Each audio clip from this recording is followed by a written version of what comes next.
funds in calendar 2025. I characterize all of these as minor changes. We think they strengthen the policy, clarify its intent, and streamline how we execute. These were all also each discussed and approved in September by the City Treasurer's Independent Investment Advisory Committee and last month by our Budget and Government Efficiency Committee. Now, the first proposed change is to page 4 of the investment policy. It's to adopt a maximum maturity parameter for interest rate sensitivity in the liquidity portion of our city's portfolio. At present, there is a plus minus 40% threshold versus a benchmark of 3 to 6 month T-bills. So let me say 3 points on this. First, benchmarks are not required expressly by California government code. The second is that while we believe benchmarks are very important and they are appropriate for the longer term or core portion of the city's portfolio, where we track them constantly, essentially a benchmark which is plus or minus 40% of a small number is another small number. It doesn't materially change the way that we're going to manage the portfolio. And third, we would not want to give the appearance that we may be out of bounds with a benchmark-based risk measure after we have outflows, such as on a seasonal basis after making our annual payment to SDSERS, the city retirement system. So for all of these reasons, and upon the recommendation from our independent advisors I mentioned earlier, we recommend adopting this maximum maturity parameter. This would raise our flexibility in meeting cash outflows while preserving principal value for the city's funds. And those are our primary and secondary objectives in the investment policy. That's slide 5 in a nutshell. So turning to slide 6, page 6 of the investment policy change pertains to the safekeeping of securities for one type of investment called a repurchase agreement. Now, a repurchase agreement in layman's terms is a short-term secured loan. Let's say that we lend $1 overnight to a broker-dealer, for example, JP Morgan Securities. And then they agree to pay us interest and meanwhile pledge collateral for the loan, say $1.02 of loan value in our case, very low risk US Treasury securities. In a disaster scenario where our borrower defaults, we would receive our interest, we take possession of our collateral, the city's made whole. This change to our policy references who holds that collateral. Today, it's held by our custodian bank.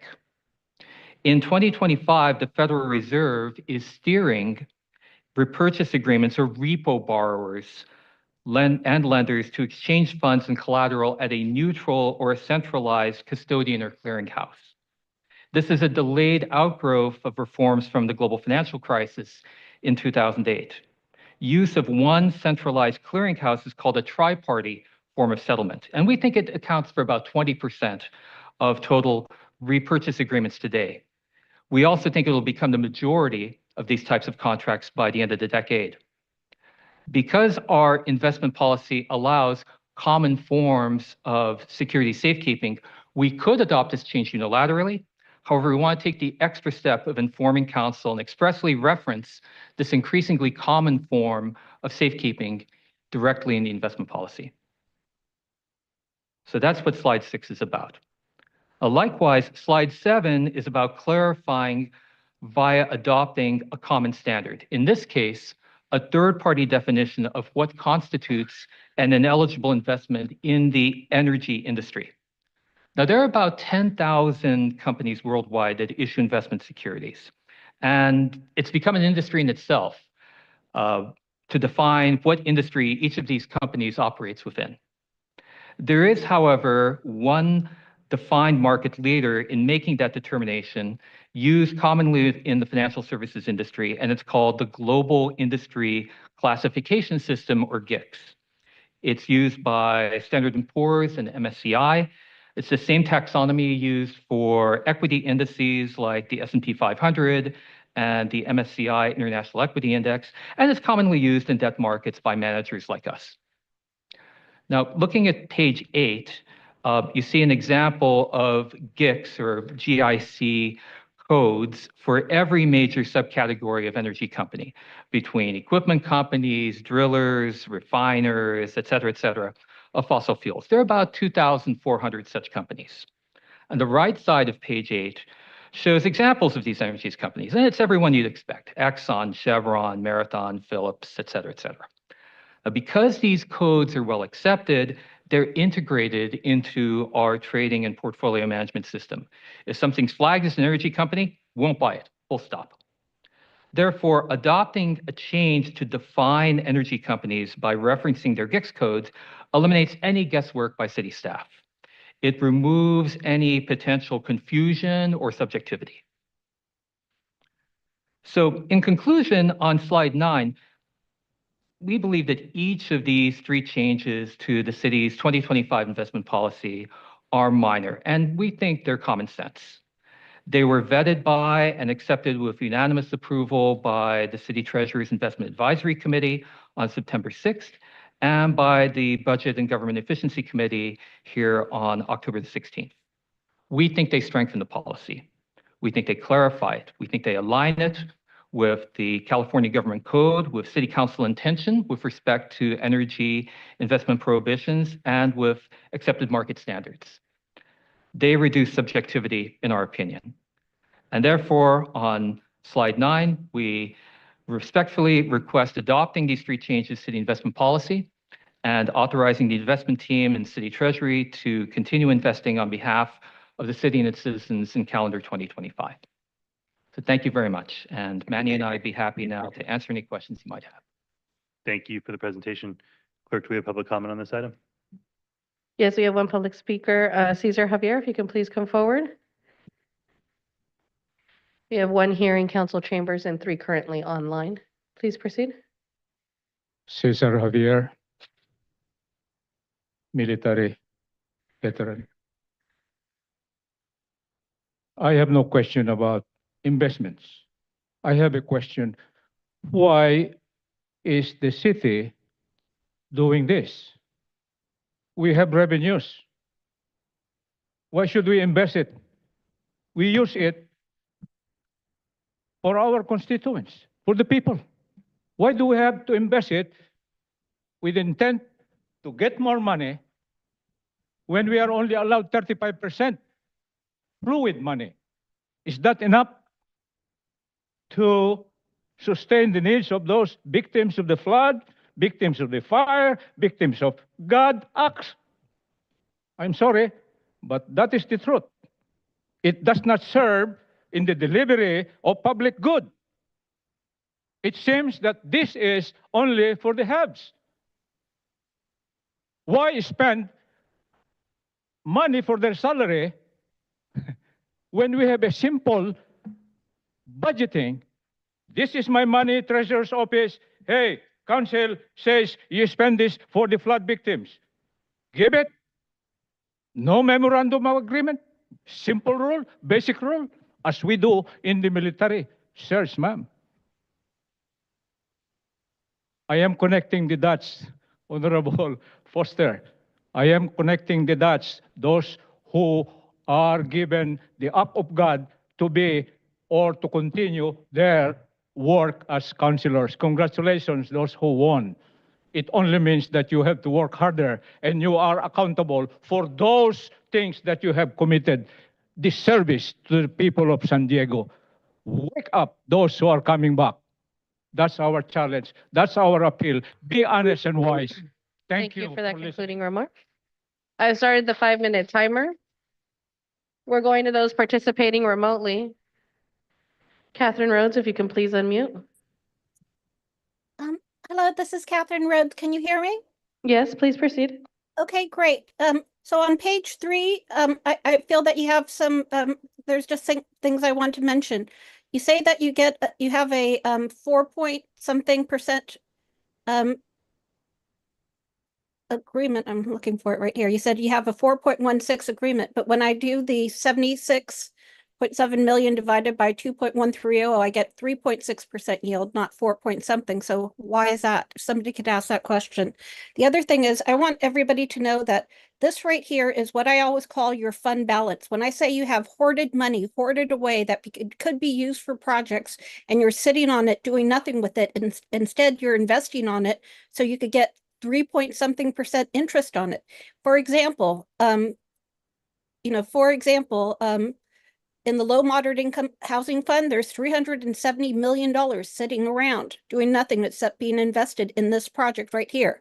The underground surcharge, you have almost $300 million sitting there doing nothing, just increasing and increasing because you're hoarding the cash. Facility benefit assessment, you have $270 million of it.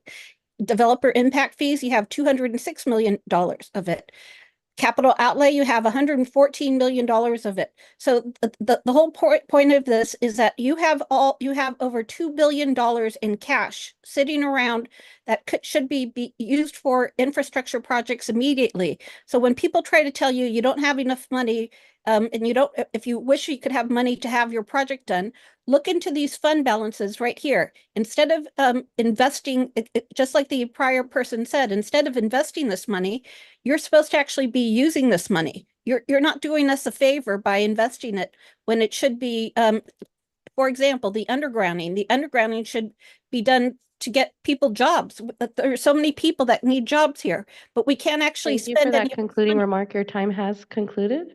Any additional comments can be emailed in cityclerk@sandiego.gov. Blair Beekman, and then 7968. Blair Beekman, if you can please unmute. There you go. Hi, Blair Beekman. Thanks a lot for this item. I'm not very well understanding it as much as I wish I could, but I will try to be humble in speaking about my feelings about this item at this time. I liked the first public commenter's words about it. I mean, basically, you're trying to set up new excuses to receive much money from like our most harmful polluters, basically. That's what you're talking about here? And by taking away the labels, it makes a clear path for these companies to just simply hand over you money without any sort of double check or review or process. That's not what we were trying to be building, is it? I mean, we're trying to be building a sustainable future where we leave the fossil fuel industry. And we have, I think back, when was it? Back in 2014 or so, based on, good immigration principles, LA, Villa LaGrossa was the mayor then, Kevin De Leon at the state level. They created a whole series of ways we can boycott products very well and very decently based on, so they don't practice jailing people and stuff, and there's a whole set of good practices where we're boycott yet build an economic stability.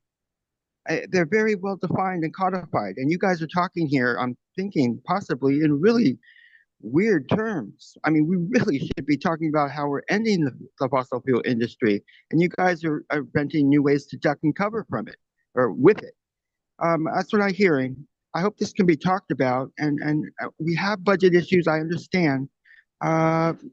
This conversation is a bit different. Thank you. Your time has concluded. Next is phone number ending in 7968. If you can please unmute.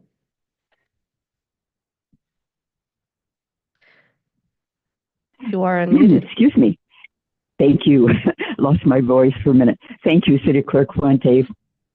Joyce Anyata, District 3. Yes, the three speakers that just spoke, lots of good thoughts there. And my question for you before I give you my own thoughts is, can you help us to understand where you're headed in kind of the bottom line on these things and our monies? Because I think that we need to understand more where you're going with this. I know you have a plan and you're working for us in San Diego, but we need more clarity. I need more clarity on just what you base your platform on. So my own thoughts on this were this: I'm going to take you onto a bird's eye view of it from AI, artificial intelligence. Because remember when we spoke, I think it was at Rules, about the algorithms and rent control, I believe it was, or something. I have questions for you. First of all, are you doing the updates on your IT? You've got to make sure that all of your IT stuff, your tech stuff, is up to date. And number two, we're accelerating very fast with AI, and it's going to be mind-boggling. Believe me, I've read it. It's going to be mind-boggling. So when you put AI in control to a certain extent, you're going to do what Councilmember Pro Tem President says is the deep dive. AI can do the deep dive. It's astronomical. They're going to be able to look at these complex financial situations, and they're going to be able to tell us what to do in a way that's much bigger and perhaps better than us humans. And of course, we have to regulate that to a certain point. But I want you to start looking more at AI. I don't feel you're doing that yet. Please jump on board. The train is going very fast. We don't want to miss it. Love you all, and thanks for listening. Thanks, everybody, for calling in. Love you. Thank you. That does conclude public comment on item 332. Thank you so much. We'll begin with Councilmember Lee. Thank you, Council President. Thank you for the report. As you noted, this item was heard at the last Budget and Government Efficiency meeting and was offered a unanimous recommendation. Just to recap, as I understand it, there are three substantive changes. The first is the shift from the liquidity portfolio maintaining a duration of plus or minus 40% of the 3 to 6 month benchmark, shifting that to having the liquidity portfolio duration not to exceed 1 year. And as you've shared, that ultimately is going to provide the investment team more flexibility, which really ensures that the city isn't going to take unnecessary investment loss, especially when you look at short-term fluctuations that we see. The second modification is to update the city's policies related to repurchase agreements to be more consistent with industry best practices. And finally, just want to acknowledge the value of providing more clarity and direction to the investment team about what kind of energy investments are prohibited. I think adding a definition that is recognized in the investment field will certainly provide specific direction to those professionals who are working on our investment portfolio. So seeing no other, that doesn't differ from what you have shared, I am happy to move the item. Thank you, Council President. Thank you, Councilmember Lee. Council President Pro Tem LaCava. Thank you, Council President. Happy to second the motion. I want to thank you for the presentation. I want to thank you for your thoughtful investment strategy, protecting the principal, preserving liquidity, and seeking returns where prudent. And especially thank you for putting it in very layperson terms. I don't think I've ever heard a better presentation that took what could be a very complex issue and put it in terms, especially the proposed changes going forward. As was said, in 2021, the mayor and this council modified this policy to broaden the ineligible funds and divest from fossil fuel investments. And once we made that decision, we moved very quickly. So thank you for maintaining that investment policy and updating the language to align with global industry classification systems and taking the time to tell us why this actually was a better way to do it than the way we originally do that. Certainly, it integrates with our climate action plan into every department and city action in terms of how we include where we invest our public funds and the statement we make with those decisions. And then given some of the comments of the public, maybe you can also take a moment in terms of, as I understand this, and please correct me if I'm wrong, we're not hoarding money. We're not setting aside money to give an investment and make money, but we made 80 million. And I note that for the question that came up from the public, the 79 million was up till June 30th in the fiscal year 24. The return that you calculated was through September 30th. So there was a different time periods, and that's why maybe the arithmetic didn't work out for somebody. But this is when we do that budgeting in June, and then we allocate those funds.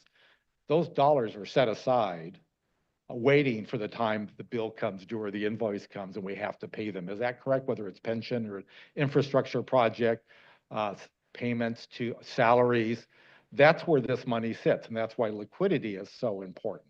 So a lot of that money is committed somewhere already towards those infrastructure projects, towards those repair projects. Is that correct? Can you amplify a little bit? Yeah, that's exactly correct. Yeah, this is a pool of money. Again, just to be clear, this is the treasurer pool of money. So this is money, if you can think of it as a bathtub, water is flowing into one side and is draining out the other side. So our objective, our job here is to take the money while it's sitting in that bathtub and invest it and maximize the return. So we segment those funds into two pools as required. The segmentation is not required, but what is required by state code is that we have a pretty accurate and good estimate as to inflows and outflows over the next 6 to 9 months. So we maintain a pretty detailed cash flow sheet projection of those inflows and outflows on a daily basis for the forthcoming 6 to 9 months. And those assets are in the liquidity pool. So those are the assets that we expect to leave the pool within the next 6 to 9 months. Longer-term assets that have a little longer horizon are generally put in the core, what we call the core pool. And those we have the flexibility and a little longer investment horizon so that we can invest it and maximize the return to the city without having as much of a concern that that money is going to leave within the next 3 to 6 to 9 months. So hence the reason for the segmentation into 2 pools. But all that money eventually is there to be spent. But in order to maintain sufficient liquidity with, of course, being mindful of stability principle and, and maximizing the return, we try to segment the overall pool in such a way so that we have liquidity by having sufficient allocation to the liquidity portion of it, but also generating sufficient return for the longer term assets that we expect to leave over the next, 1 to 2 years, let's say. And some of that is the reserves that we don't intend to spend, but we need just in case. Exactly. That, which is also, I think we've done very, very good job, and I appreciate the Department of Finance and monitoring that constantly. So thank you for taking the time to explain that. I think hopefully it'll help respond to some of the questions that were raised during public comment. So I'll conclude there, Council President, and again, second the motion. Thank you, Council President Pro Tem LaCava. All right, we have a motion to approve staff recommendation from Councilmember Lee, seconded by Council President Pro Tem LaCava. I don't see any additional requests to speak to this item. Clerk, if you please call the roll. I've started the voting system. Please cast your vote. That does pass unanimously 8-0 with Councilmember Von Wilpert absent. All right, thank you so much. Let's hear item 333, please. Item 333 is the proposed response to grand jury report dog bites in San Diego County. This item is not subject to the mayor's veto. If you'd like to speak on this item, please be sure to put your speaker slip on the high lectern. Or if you're participating remotely, please be sure to raise your hand by pressing *9 or the raise your hand icon. Thank you. All right, once our presenters are ready, please introduce yourselves for the record and let us know how much time you'd like. Thank you, Council President. I'm Baku Patel from the IBA's office, here with my colleague Sergio Alcalde, and we'll need about 8 minutes. Please proceed. So what we're presenting for you today is the proposed joint mayoral and council response to the grand jury report titled Dog Bites in San Diego County, which focuses on issues concerning dog bite reporting and applicable animal control regulations for the County of San Diego. Grand jury report was filed on June 10th of this year, and an extension was granted to provide a response by December 6th. The report itself includes 4 findings and 4 recommendations, of which 2 findings and 2 recommendations are directed to both the mayor and the city council. The other findings and recommendations are directed to either the County of San Diego or other jurisdictions.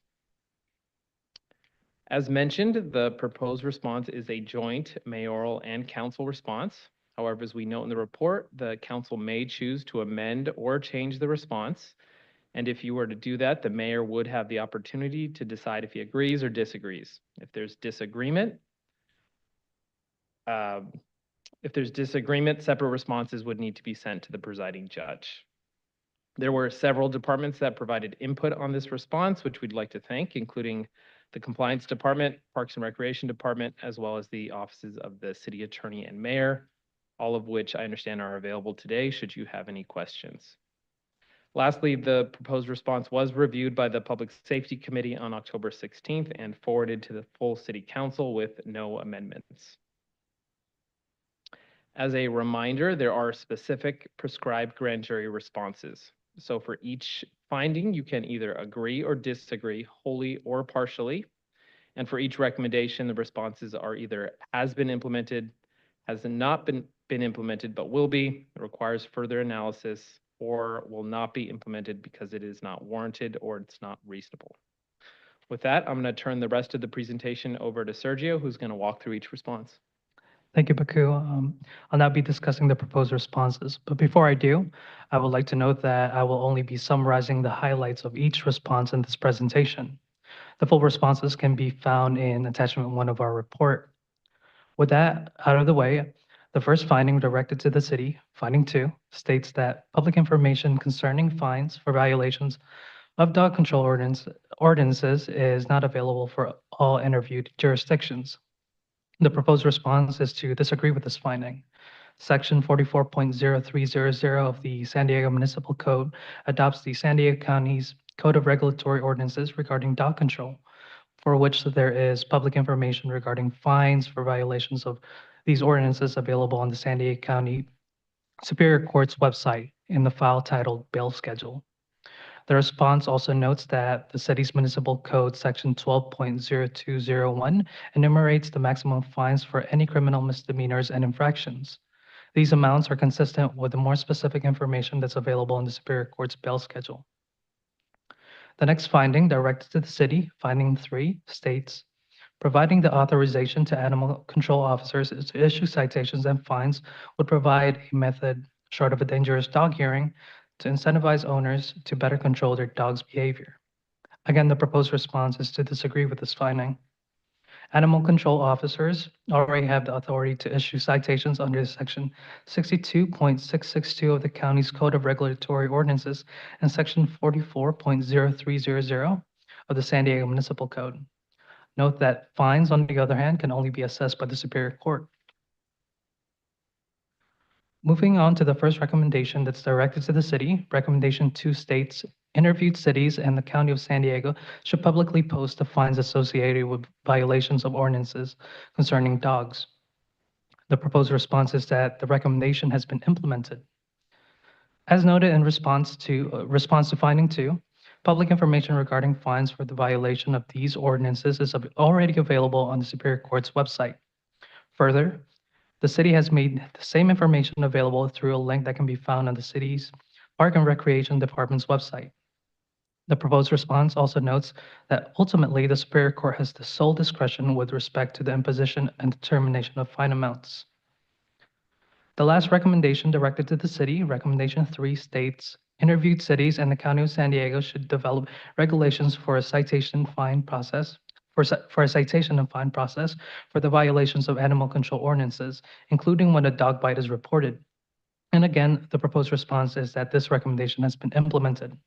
The city has a process in place to address violations of animal control ordinances. The city's animal services contractor, which is the San Diego Humane Society, is authorized to investigate dog bite incidents and issue citations for violations of these ordinances.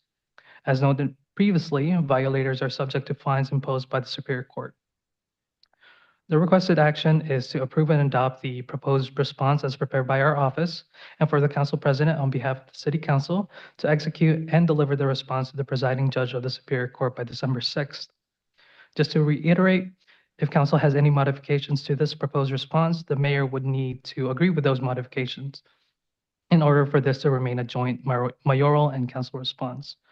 If that's not achieved and there is a disagreement, separate responses would need to be submitted to the presiding judge. This concludes our presentation, and we're happy to answer any questions. Thank you. Thank you. Thank you for your work on this. Clerk, do we have public comment? Yes, Cesar Javier, if you can please come forward. You'll have 2 minutes. We have 1 in person and 2 online. Cesar Javier, please understand what I got as agenda to be discussed is not what I am sequentially hearing. But anyway, I have this inkling and desire to give my opinion on this. It's not only dog bites, human bites too. There are violations, state law violations. And I believe that there are already laws about this, about dog bites, not only in the region, but the whole Conos. My question is, how do we resolve those higher human or animals biting fellow animals in terms of weak rules, weak implementation, which are not based on moral azimuth or justification. That's the only thing that I would like to suggest. Hear us. Let's be honest and wise, because there are unknown, unintended consequences, if I may repeat the opinion of Honorable Councilor Campillo. The unintended consequence which will incur spending from our revenue, from our taxpayers' pocket. Look at it. Are the recommendation really morally, absolutely adequate, efficient, timely? Your honors. Thank you for that concluding comment. I've set the 5-minute timer here in council chambers. Going to those participating remotely, we have Catherine Rhodes. If you can please unmute. Wonderful. Thank you so much. First, I want to thank my council member, Joe Acaba, for asking questions for me. But the question on hoarding cash and fund balance for special revenue funds was not answered properly. The city. Ma'am, please speak to the item that's on the agenda in front of us right now. Okay. Thank you. So anyway, you know, I just wanted to say it was wrong. And so now I get to go and say for this one. And I didn't know what he was going to say. So I actually want to say thank you. And I feel that I can actually say thank you and go through my thing without being interrupted. But here I go. So anyway, for the dog bites that are happening, I was wondering if you could ask the county for a crime map of it. So we could know if the dogs bites are happening in people's own homes or residential neighborhoods, or are they happening at public parks and public beaches? So, you know, I don't see any problem at the beaches at all. And so I actually recommend that the city change the law and allow dogs on the boardwalk on a leash 24/7. Now beaches and parks are closed for dog walking at 9 a.m. And yes, other people sometimes when things come up during a meeting and somebody says something, I'm actually literally allowed to follow up on that. And so I'm going to just follow up on what I said before. What I want to tell you guys, and this is actually for you, so you guys know this. The city really is hoarding 1.3 billion. I really need you to speak to agenda item 333. It doesn't matter if you're agreeing or disagreeing or thanking or whatnot, but just out of fairness, it's important to speak just to the item in front of us. Yeah, So I would have been finished doing my one sentence if you actually let me, instead of it. I just think that you treat the public poorly, and I really don't appreciate being this being done to me. You know, for myself, and here I am just complaining about complaining. You know, Supervisor Nora Vargas did this to me twice in the last month herself at Sandag and at the county board meeting. Whenever I say something they don't want to hear, they cut me off, and I don't appreciate that. I think it's unprofessional. The future, please just let me say my one little sentence. It's no big deal to you. Other people, ma'am, get the opportunity to do this. Your time And for has you, concluded.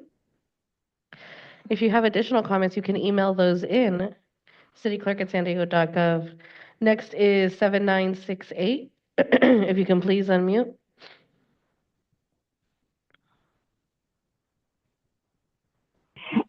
Thank you, City Clerk Fuentes, Joyce Anata, District 3.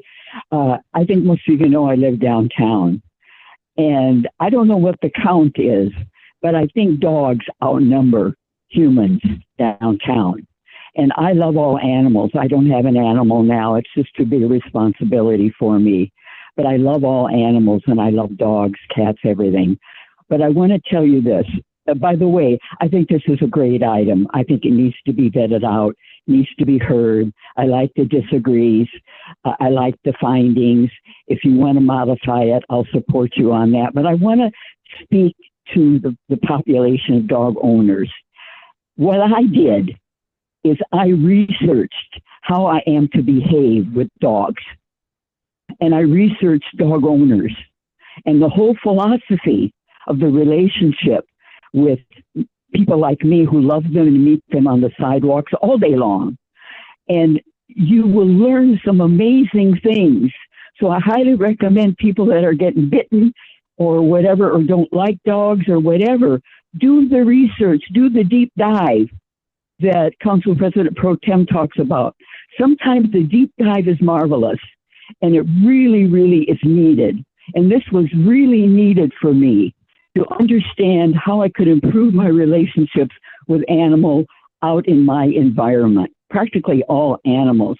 It's a very sensitive topic, and it really helps you with your quality of life if you learn how to really relate to your environment of dog people and their owners and so forth. So thank you for listening. It's a great item. Thank you, grand jury, and love to all. Thank you. That does conclude public comment on item 333. Okay, thank you so much. Well, I will begin by expressing my appreciation to the IBA as always for your work in collaborating with the mayor's office to respond to the grand jury reports. With that, I will move approval and turn to Council President Pro Tem LaCava. I will concur. Thank you for the presentation, the good work in putting this together. As you mentioned, this is mostly a county responsibility, but we were named, so we have to respond. And happy to second the motion. Thank you so much, Council President Pro Tem. I don't see any additional requests to speak to this item. Clerk, if you please call the roll. I started the voting system. Please cast your vote.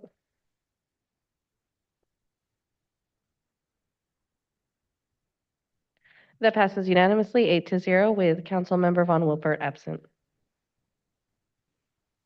All right, let's hear item S501, please. Item S501 is to authorize the First Amendment to contract with Aztec Landscaping.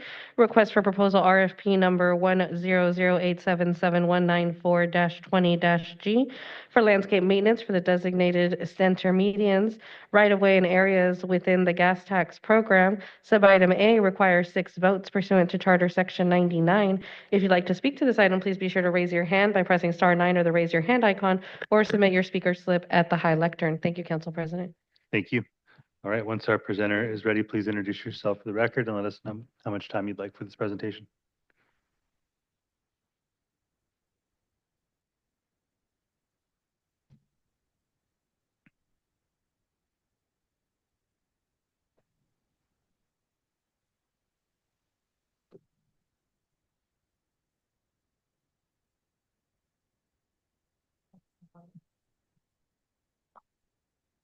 Thank you. Good afternoon. My name is Erica Ferreira, and I am the Deputy Director of the Open Space Division in the Parks and Recreation Department. I should need approximately 10 minutes for my presentation. Please proceed. The Gas Tax Median Program, which is primarily funded by gas tax revenue, includes over 300 individual landscaped and hardscaped medians and right-of-ways throughout the city of San Diego. The primary purpose is to maintain safe, attractive, and usable spaces within the community. Landscape maintenance activities include irrigation, tree maintenance, litter and weed control, street and gutter sweeping, just to name a few. Now, prior to 2008, the city manager initiated adding of medians to the program. However, due to severe budget cuts, there has been no new medians added since the program, or since 2009. Now, Parks and Recreation infrequently receives requests for taking on new medians from various public and private entities, but continue to decline. However, there are other options for landscape maintenance activities that include community-driven maintenance assessment districts, business improvement districts, or encroachment maintenance removal agreements, the latter usually resulting from new development. Attached is a map of the general locations of the medians in the program throughout the city of San Diego, and I'll speak more specifically to this information in the next slide.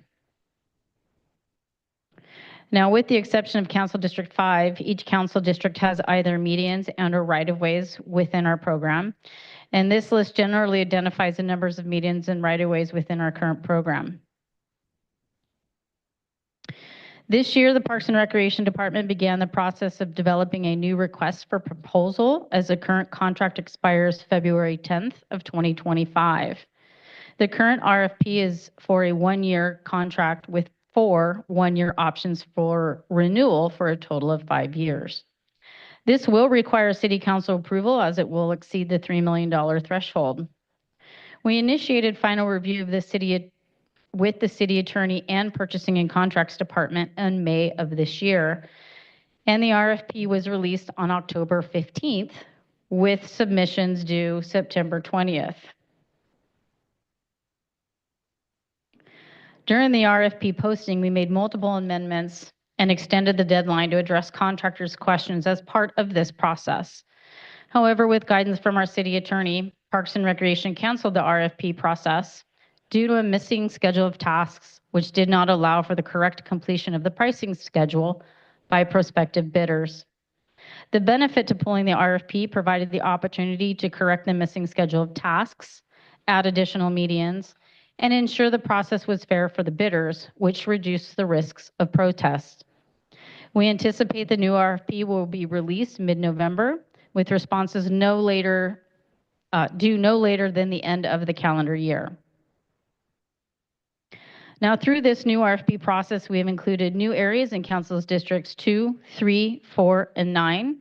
This provided for an additional 30% additional median square footage and 75% of additional linear footage, which comprises mostly of gutter sweeping.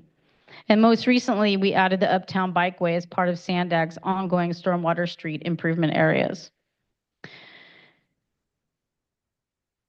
The contract also includes increased frequencies for areas being underserved. This includes increased frequency and maintenance to sites from quarterly to every other month, and that includes districts 4 and 9. And we moved some areas from monthly to every other week in districts 1, 2, 4, 6, 7, and 9. This provides for more frequent inspections, identifies irrigation breaks sooner, reducing water loss, includes tree maintenance and trash and debris removal more often. The docket item proactively requests an extension of the existing gas tax contract for an additional 6 months past the February 10th, 2025 expiration date, and an additional contract capacity of approximately $500,000 to account for the 6-month extension. But I just do want to be clear that we are not requesting additional funding, as this is already included in our current FY25 budget. This portion of the item relates only to the contract capacity to expend already budgeted dollars. Approval of this item ensures continuity of services through the RFP process, as well as an appropriate turnover to the awarded contract. Thank you.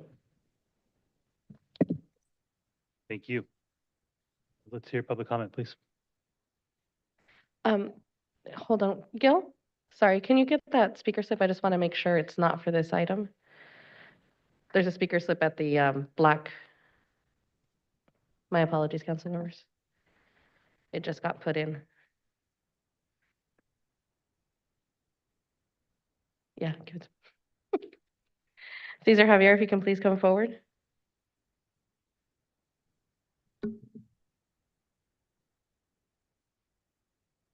I am happy. I am very hopeful. Those people who got reelected have now all the power to continue, hopefully the positive way. I strongly support your extension of contract, ma'am. But don't smile. You need to put backflow measures on our water facilities. Backflow. There are 11,543 spots based on the report of 2023. 11,000 backflow sites supposed to be installed with preventive measures. You know that? Toxic fluid going back to non-toxic supply water. If you could do that, for our kudos. This is my opinion and input to us to follow, observe, analyze whether they are doing the right azimuth, the moral azimuth. Are you doing good, ma'am? Yes or no? I am allowed by Brown Act to say and ask, are we doing good? This is not for a back and forth, sir.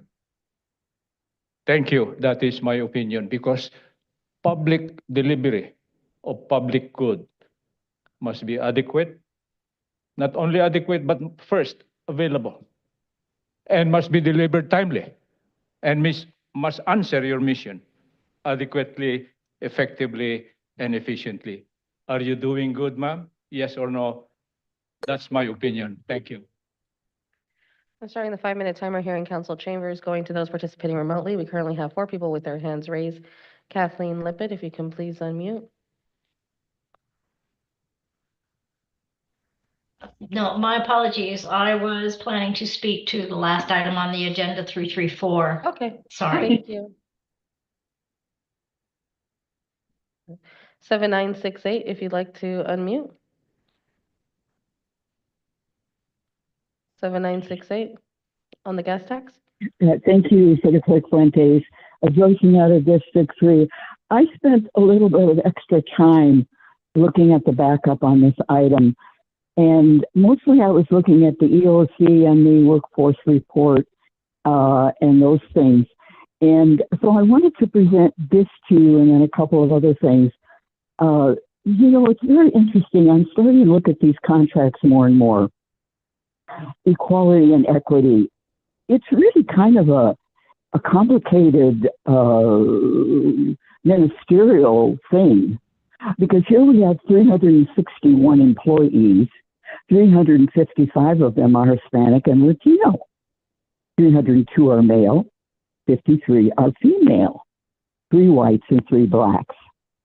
Now, that you know, you might say, well, that skews us off all the other direction. We talk about all whites, and then we don't really make it even and equitable for everybody. So I think I'm looking forward to seeing how I'm going to understand this and integrate it more into my understanding of contracts and how we're being equal and equitable. I think it's more gray than we think it is. It's not going to be, you know, the other way. It's going to be a gray subject, at least for me. So I really love the 27-page pledge of compliance. I kind of read most of it, and it's really interesting. These are tough questions. So looking at the staff report, I had a question about the CEQA thing that I wondered, you know, who monitors that the CEQA regulations are really being honored regarding our trees and so on and so forth. I guess the contract protects us, but I would like to see a little bit of oversight on that. So on the gas tax revenue, this is more general. A lot of money comes in from the gas tax. I thought I had that figure here for you. Your time has concluded, ma'am. Your time has concluded. Blair Beekman, if you can please unmute. Hi, thank you. Thank you for the words of a previous speaker. It's nice to understand that gas tax can pay for a lot in the city of San Diego. I know we need to rely on gas. We can rely on gas tax things to pay for things. It can help a lot. It helps, I guess, with our vision things on what we could be doing. But I'm just a bit concerned from your item 2 previous back that if I heard correctly, I do not know if I did, but you're inventing ways for labeling of future gas funding issues to not be noted. It grows unaccountable, some sort of smoothness and efficiency. I don't know if that's the right way to work. I think that's the wrong way to work. And in fact, too, as important as gas tax issues can help our funding issues that we're desperately needing at this time, I mean, we always should be thinking, how can we wean ourselves from such funding and not be continuously a slave to it, basically. And that's why I mentioned, you know, the work of former Mayor Villalobos and I guess he was assembly person or I don't know which title, at the state level, Kevin De Leon, they worked on issues with like immigrant detention centers. There was a whole series of that happening in 2014. They worked on ways to boycott and to create new funding pattern and funding streams that completely avoided immigration detention centers and all their funding tools that they, their tentacles that they are in within the financial system. Good people removed ourselves from that process, and we need to do those same things. I mean, it was very honorable what they did. We need to always be thinking about and talking about life in those terms. So it's important to hear what we're doing today, but be mindful what we really should be thinking about. Thank you. Your time has concluded. Thank you so much. Catherine Rhodes is our last speaker. Catherine Rhodes, if you can please unmute. Sorry. Wonderful. Catherine Rhodes again. And again, I'm going to relay this back to what I've been relaying back to it previously, since you guys don't seem to understand. So anyway, fund balances that are being hoarded. For example, on page 178 of your annual comprehensive financial report, it shows that for the special gas tax street improvement fund, you have $9 million sitting in this fund. $9 million that could be used right away. And it seems with this gas using of part of the $9 million for the right of way, you're going to use $3.5 million of it. What are you using with the rest of it? And so what I want to see is not just like a subsection of you're only using 3.5 million. How are you doing anything else? Are you using this money for anything else, or is it only being used for this? Because if it's only being used for this, then we should have a plan to use the extra almost $6 million that are sitting here hoarded in fund balances. This 9 million that's hoarded in fund balances is part of the 2-point-something billion dollars that you have in your pooled investment fund. This literally, everything is related. So when I talk about this money being hoarded, this money here is being hoarded too, as much as I can see. Unless somebody asks your staff, what are you doing? If there is a fund balance of $9 million in the CAFR as of June 30th, 2024, and you're only talking about 3.5 million, and is this 3.5 million for just 1 year, or is this 3.5 million until the 3.5 million, is used? So I don't know what the time period on this is either. So anyway, this is a whole, and then also I want to know is, what is the revenue coming in? What are the expenses going out? What is the starting fund balance? What is the ending fund balance? Your time has concluded. Thank you for that concluding comment. That does conclude public comment on item S501. All right. Thank you, Clerk. We'll begin council's discussion of this item with Councilmember Campillo. Thank you, Council President. Thank you very much, Ms. Ferrer, for the presentation, your good work in making sure that we use this money to appropriately take care of our medians and rights of ways and other areas that gas tax program money can be used for. I noticed that there's medians all over the city, but I do think that my constituents in District 7 along College Boulevard and Jackson Drive and Mission Village Drive are going to be very happy about this, especially Navajo Road as well. So with that, I'll move approval of item S502. Thank you, Councilmember Campillo. Council President Pro Tem LaCava. Thank you, Council President. Thank you for the presentation. Happy to second the motion. I know that you continuously monitor the work of the contractors. I know we had a few bumps a couple of years ago, but those all got settled. And as Councilmember Campillo said, my constituents are very happy. This is just an interim step, but when the next RFP comes, I'll be kind of curious about a fuller understanding. We've always been told gas tax is on the decline, and yet we're increasing the scope of work because of some of the things you mentioned, some of the needs that have been identified, some of the agreements we have with Sandag. Just like to understand that, and we can talk about some of that offline. But this is an appropriate action to make sure that we do the contract extensions before the contracts expire. Thank you for dotting those I's and crossing those T's. And again, happy to second it. Appreciate your good work. Thank you, Council President Pro Tem. Councilmember Foster. Yes, thank you, Council President, and thank you for the presentation. I just have a couple of quick questions. One, I just want to make sure as we put together the new RFP, I want to say in this last and I believe it was the 2024 budget cycle that we actually worked to increase the frequency of maintenance in a very specific area, and that is the San Diego Black Arts and Culture District. And so I just want to make sure that we are going to maintain those increased maintenance efforts as you presented in the presentation, that we've increased areas in District 4. Yes, sir. We have absolutely continued to maintain. Actually, once we made the improvements, we have continued to maintain those improvements throughout, and the current level of service is adequate to be maintaining those. Okay, not sure I understood that, but I know we made specific efforts to increase the frequency of maintenance, so I'd want to make sure we continue to do that. The other question I have is in regards to monitoring maintenance. I just want to make sure, as we looked at this previously, and similar to my colleague Joe LaCava, I just want to make sure that we are actually getting the actual reports from the contractors as they are out doing their maintenance efforts and monitoring the state of the vegetation, things that need to be replaced and so forth. And we're actively communicating and looking at how we can maintain those as far as vegetation not sustaining and so forth. Yes, absolutely. We actually do contractor evaluations every 3 months.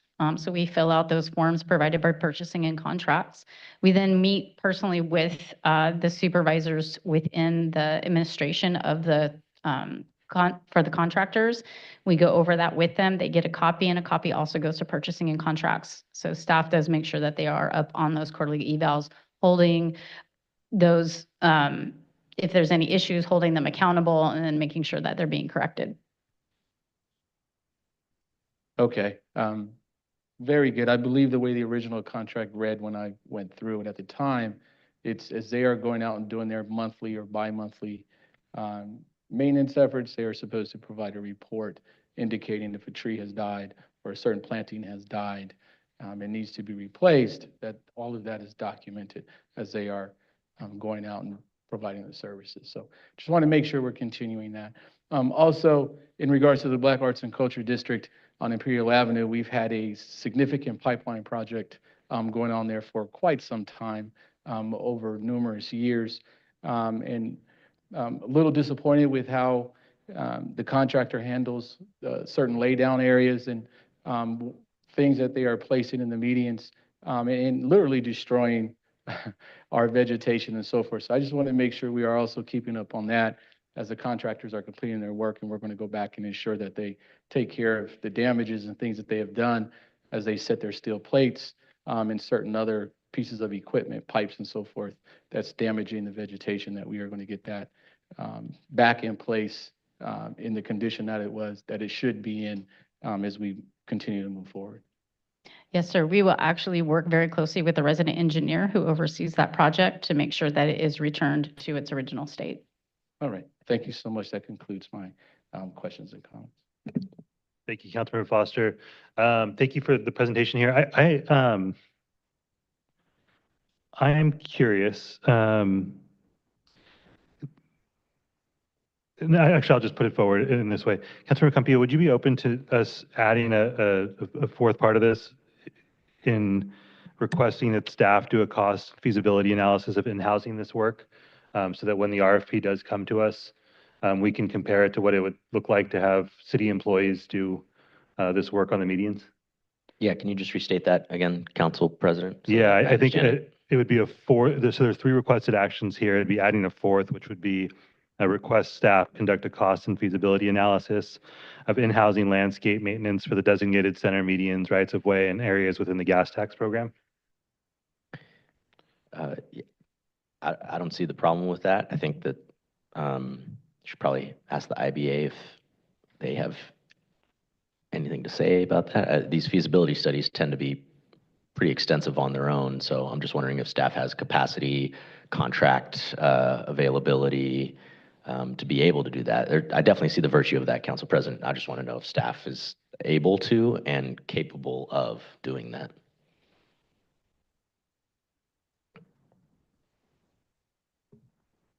Sure, we can take a look at that.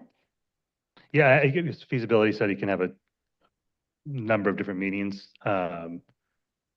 I just want to make sure the council can look at the numbers and make sure that we have not just look at the numbers, but also the feasibility from a staff capacity standpoint before we just sign up for additional years of outsourced work, that we're at least taking a look at what it was about the ability to in-house. I think when this work started, the city was not a competitive employer, had a much more difficult time recruiting employees across the city, and had a kind of a default approach to outsourcing a lot of work.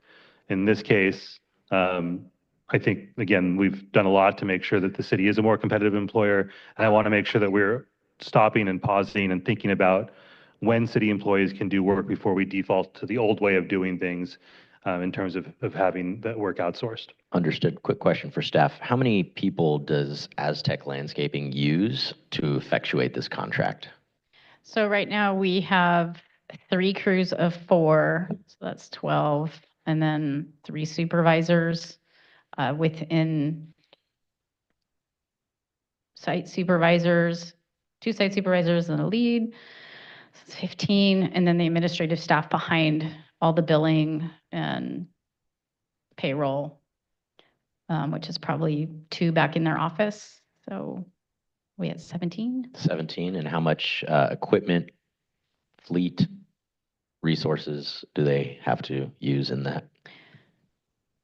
So there's at least 1 crew truck for each crew, so that's 4 crew trucks, various chippers, weed whackers, the amenities. I don't fully know offhand, but it would be setting up 4 entire full crews with supervisors. Okay. Do we have 4 trucks to be able to do that in the city fleet right now? Not in my fleet, no. Okay. I appreciate it, Council President. I'm not sure what I'm not really sure if that analysis is really going to come to any sort of meaningful fruition if what we're looking at is needing to hire about 20 people, buy 4 cars, buy a bunch of tree clippers, get the planning in place. I definitely understand we want to insource right now, but at all times. But I think that just hearing the answers from staff, we're not going to be doing that, but I'm interested to hear if we can do it. But I think we're probably not going to get there. So I'll take your amendment and add it in. Appreciate that, Councilmember Campillo. Councilmember Moreno. Oh, actually, really quickly, let me, Council President Pro Tem, you'd seconded the motion. I have similar concerns, but I'm good to go and see what staff comes up with. Thank you. Councilmember Moreno.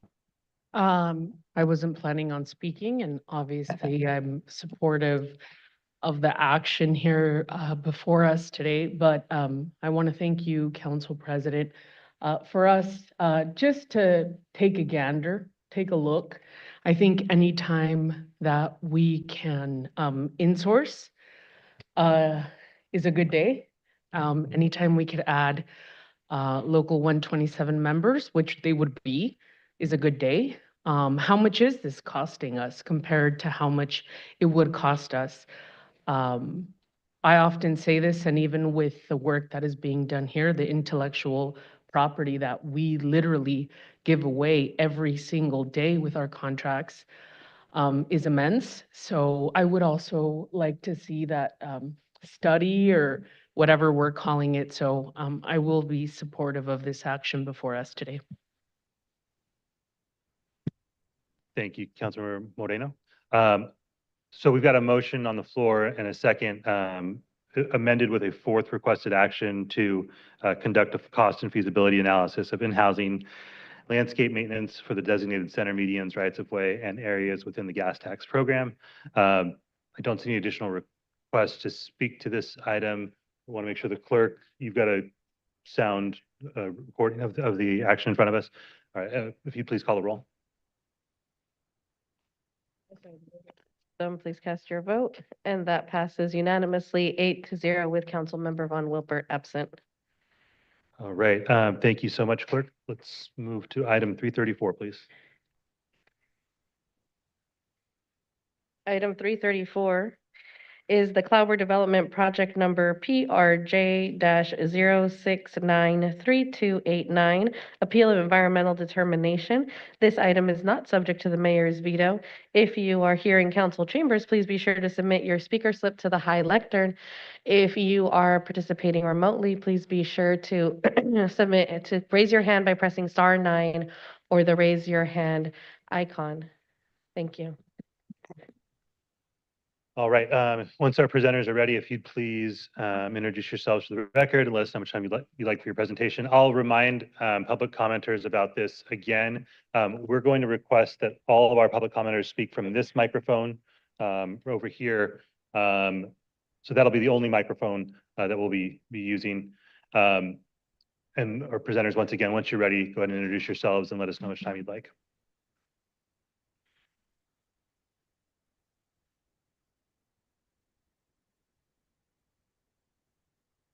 All right, good afternoon, Council President Elo Rivera and all council members. My name is Andrew Murillo. I am the project manager for development services assigned to the Clobber Development Project.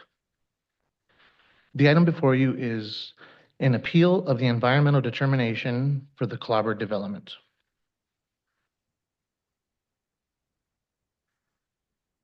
The 5.66 acre vacant project site is located at 1362 Clobber Avenue within the Encanto neighborhoods, with 69th Street to the east, Broadway to the south, and 60th Street to the west.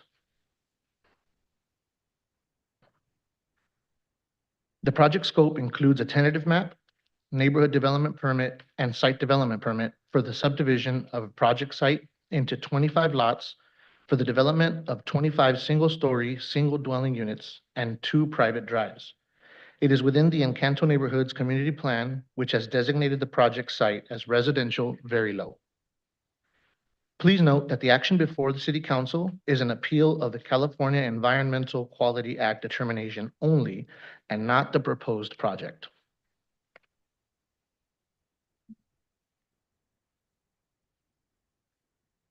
City staff has performed an analysis and determined that the project was exempt from CEQA pursuant to CEQA State Guidelines Section 15183, which is projects consistent with the community plan or zoning, consistent with the Southeastern San Diego and Encanto Neighborhoods Community Plan update.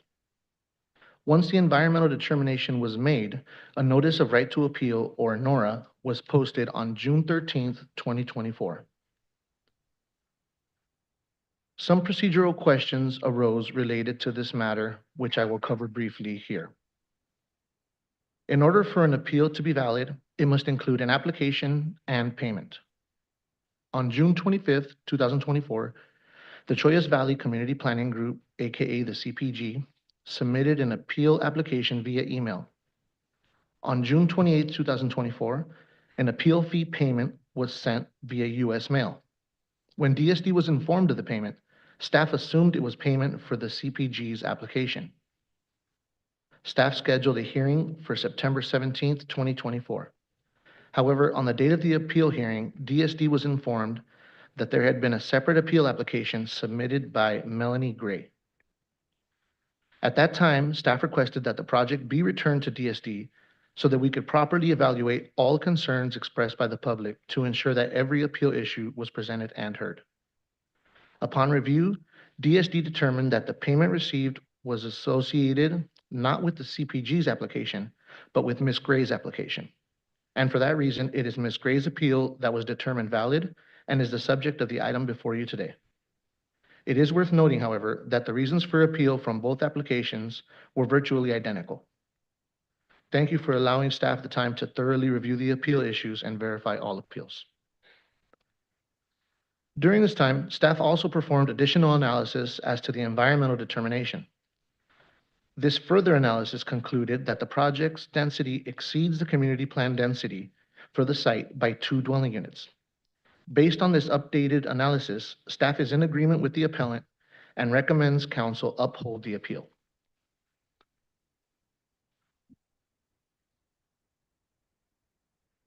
The appeal of the environmental determination was made based on 3 issues.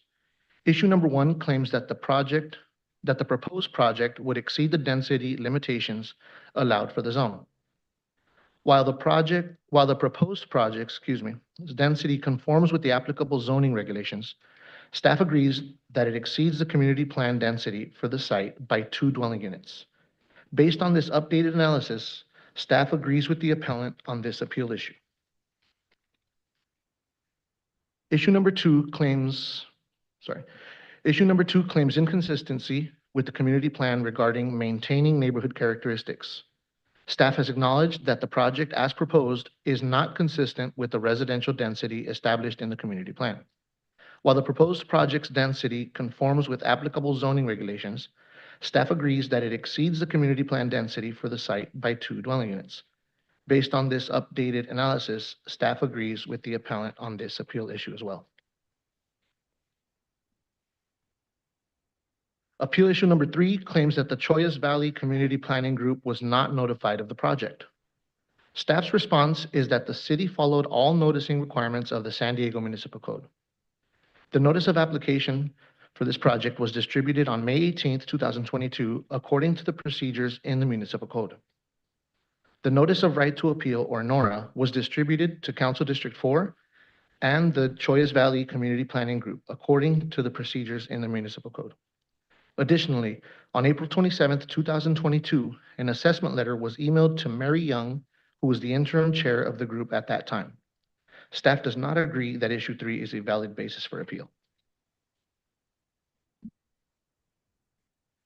As previously mentioned, the proposed project is not consistent with the community plan as had been previously determined. Therefore, city staff recommends that City Council grant the appeal of the environmental determination and return the project to DSD for further evaluation. If returned to staff, City Council will retain jurisdiction of the CEQA determination and the project will retain jurisdiction of the CEQA determination and the project. The project will then go back to this body for a determination. This concludes staff's presentation. Thank you for the opportunity to present this information to you today. Staff and the applicant are here and available for questions. All right, thank you so much. We'll now turn to the city attorney for some comments. Thank you, Council President. As a reminder to the council, the legal standard of review for environmental appeals is de novo. That means the council must exercise its independent judgment based on the record for today's item as to whether the council agrees with the environmental determination. The project is not before you today. A court will uphold the council's decision if it is supported by substantial evidence in the record. That concludes my comments. Thank you, Ms. Fitzgerald. All right, we will now hear from the applicant, who will have 10 minutes for their presentation.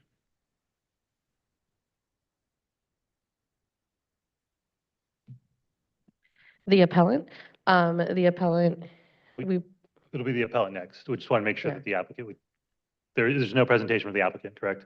Okay, then that we will now hear from the appellant, who will have 10 minutes. Reasonable accommodation.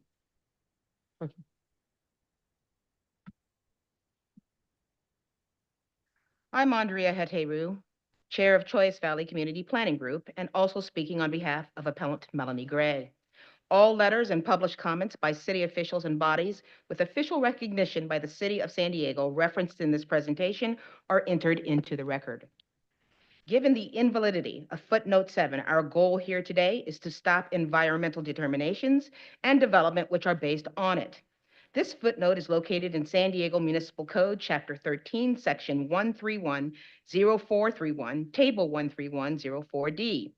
Footnote 7 is an attempt to effectively rezone areas within the neighborhoods of Encanto and Emerald Hills that are in the Choyas Valley Community Plan area, and to do so circumventing the legal process of rezoning.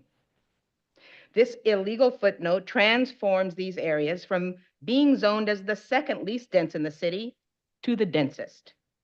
This attempt at stealth rezoning and contravening the community plan was done in violation of San Diego Municipal Code, Chapter 12, Article 3, Division 2, and Chapter 13, Article 2, that specify the process for rezoning.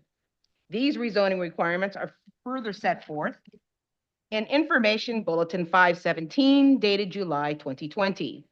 The ordinances are designed to ensure constitutional due process, which footnote 7 violates.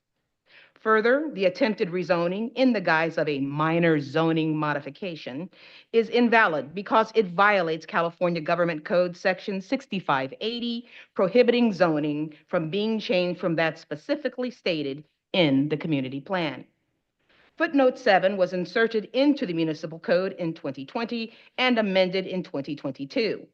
That the insertion of footnote 7 was an incorrect act has been affirmed by Heidi Von Bloom, Director of the City Planning Department, in a letter dated October 21, 2024. In that letter, Ms. Von Bloom states, "We agree that the code amendment at issue here that was adopted in 2020 is not an amendment that we support. That statement by Ms. Von Bloom was in response to a letter from the Community Planners Committee, CPC, of September 30, 2024, submitted to all city council members, the mayor, and the director of City Planning Department, affirming that footnote 7 violates state and federal AFFH affirmatively furthering fair housing law, as well as the equal protection clause of our federal and state constitutions." Heidi Von Bloom told KPBS that she would not recommend the footnote if it came before her now. Applying exceptions, she said, generally applicable zoning regulations in specific communities, applying exceptions to generally applicable zoning regulations in specific communities, in this case, in a community that is identified as a low resource area, is problematic and something that needs to be definitely reevaluated. Ms. Von Bloom also told KPBS that she asked the state for permission to reconsider the footnote given California's SB 660 prohibition against reducing residential density unless that decrease in density is offset in one or more other areas. However, since the footnote was placed into municipal code in violation of state law cannot bar its removal. Moreover, the aforementioned federal AFFH law and the due process clauses of the federal and state constitutions supersede SB 660. There is no valid zoning code to repeal. There is only incorrect language to remove and immediately bar from reliance in development and environmental determinations. The footnote is discriminatory in a manner prohibited by state and federal law because it specifically targets one predominantly non-white community, Choyas Valley, while excluding all other communities in the city who have the same RS12 zone green space. The southeastern plan area is included in footnote 7, but it has no areas yet designated as RS12. The troubling public policy consequences of this targeting is potently expressed by the Community Planners Committee in its letter of September 30, 2024. That letter states, "This excerpt of code, herein referred to as footnote 7, is limited in scope to 2 specific community planning areas in San Diego that are historically comprised of red-lined neighborhoods that to this day continue to primarily consist of non-white residents and have been classified by the city as communities of concern. Both planning group areas are designated by the state of California as low opportunity, with some parts experiencing high poverty and almost all meet the state definition for segregation." Footnote 7 targets the RS12 zone as outlined by their community plan and does not apply citywide. No similar footnotes exist for other community planning areas or zones. Footnote 7 effectively nullifies zoning protections without regard for existing community plans or the California Environmental Quality Act as it pertains to findings effectuating elements of those community plans.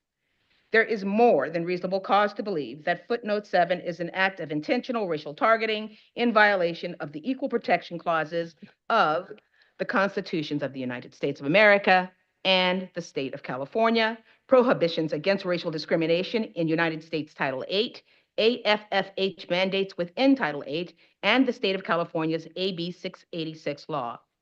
We hold that footnote 7 perpetuates racial biases in historically segregated communities in Canto and Southeastern by limiting residents' access to the same zoning opportunities that predominantly white San Diego neighborhoods enjoy, namely different density and housing size options which bolster economic opportunity. We urge in the strongest terms the immediate removal of footnote 7 from table 13104D.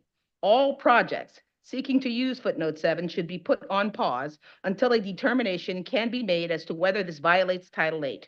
We demand, as the law requires, fair housing language in all future municipal code updates. That is the end of that letter excerpt. Without footnote 7, minimum lot size is 20,000 square feet in the area for this project and others zoned in our community as RS12. With footnote 7, the minimum lot size is reduced to 5,000 square feet, increasing the allowable density by 400%. This would never be done in La Jolla, a high resource and high opportunity area. Equal protection of the laws, which the appellant and CPC submit has been violated with the insertion of footnote 7 into municipal code, is incorporated into due process, which in plain language simply means doing things correctly. But the city has argued that it complied with due process, at least procedurally, by giving us the notice of right to appeal. We don't even need to discuss the inadequacy of the city's notice of appeal rights or notice of hearing of this appeal because the city has almost abandoned that argument and now argues that all parties required by the San Diego Municipal Code receive the original notice of application, or NOAA, for the project as required. San Diego Municipal Code, though, requires that the notice of application be provided by informing by mail the recognized planning group of the area of the proposed development. That didn't happen. And informing all addressees and property owners within a 300-foot radius of the subject property. You will hear that that didn't happen. In addition, municipal code requires the following. The applicant must post the notice of application along the street frontage of the subject property. The notice must be a 6-foot sign measuring 2 feet by 3 feet.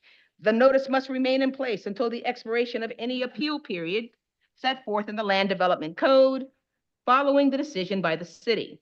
If the decision has been appealed, a new notice with the appeal hearing date must be posted.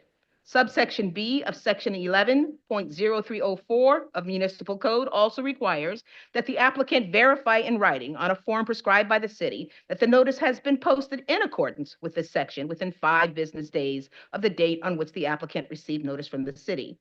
We submit that none of the required elements of notice of application have been effected, not one, contrary to the assertion made in reply to the due process issue of our appeal.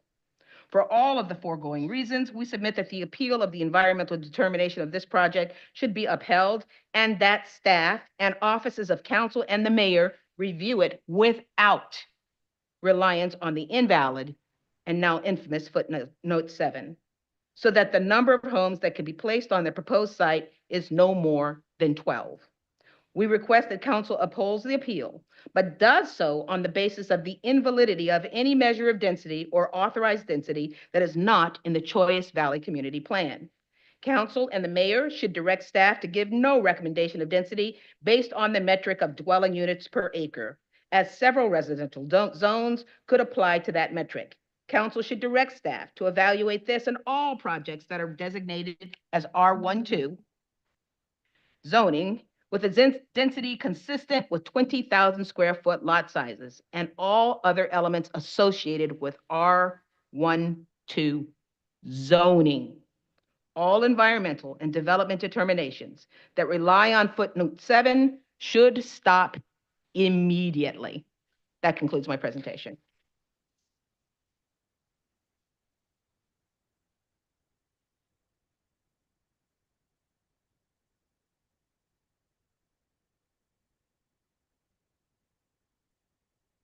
All right, folks. We'll proceed with public comment, and I will ask, just so we can get through public comment relatively efficiently, that we have a little bit more condensed response to public. Well, look, folks, if that doesn't happen, then we'll just we'll put rules in place to make sure that we move through the meeting more quickly. It's a polite request to begin with. We need to get through the meeting so that we can take the action that is going to be in front of us. Again, if each comment leads to that sort of applause, we'll be here all all day. So there's other ways to express your support or disagreement with comments, and we encourage you to do so that way. So with that, let's go ahead and hear public comment. Thank you, Council President. There are quite a few speakers. It will be 1 minute per person.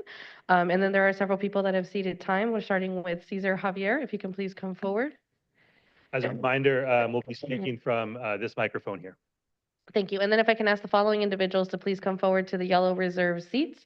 We have Kathleen McLeod, Kenny Key, Evelyn Smith, Rob Campbell, and Jamie Street. If you can all come forward to the yellow reserve seats at the front. Thank you so much. Cesar, you can start your comments. Please, no noise. I am very happy, very inspired because democracy is in the process. It is heating up.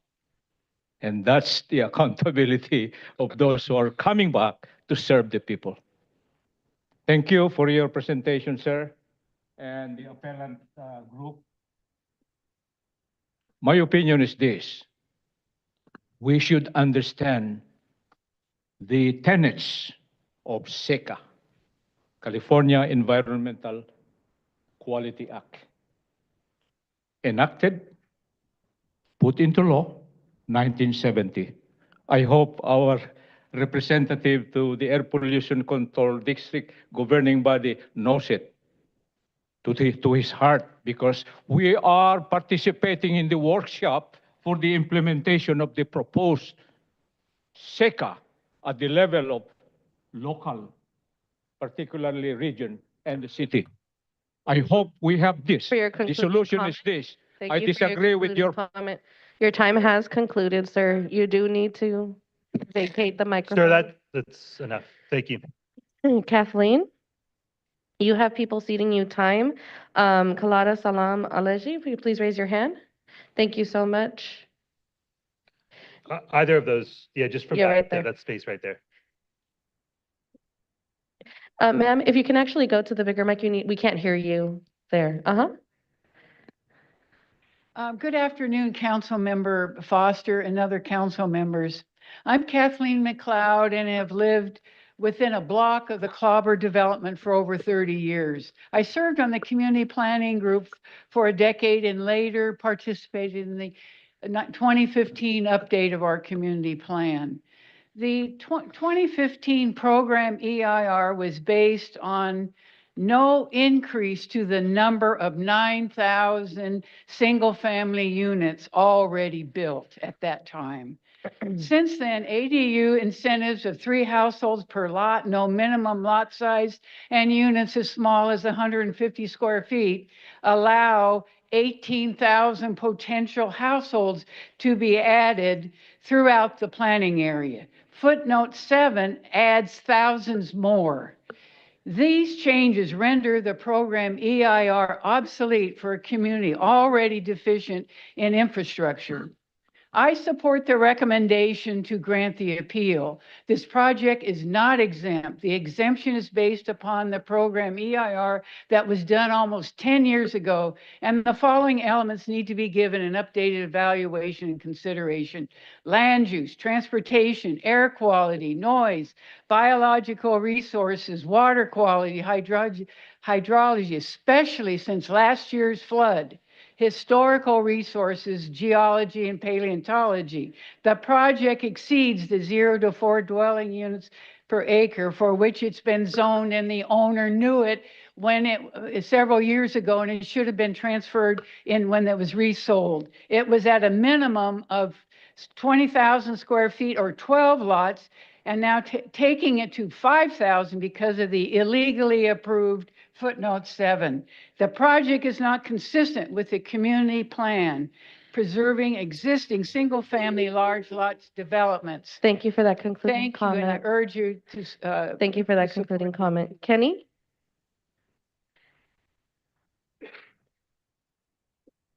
Hello, my name is Kenny Key, and I submitted one online already, and I typed this statement from the heart here today. Yes, I'm hurt and appalled by this footnote 7, but I want to use my my time to plead with the council members to take a trip to the summit of this location Behold the magnitude of the loss to the citizens of San Diego if you allow this beautiful space to be lost to greedy developers.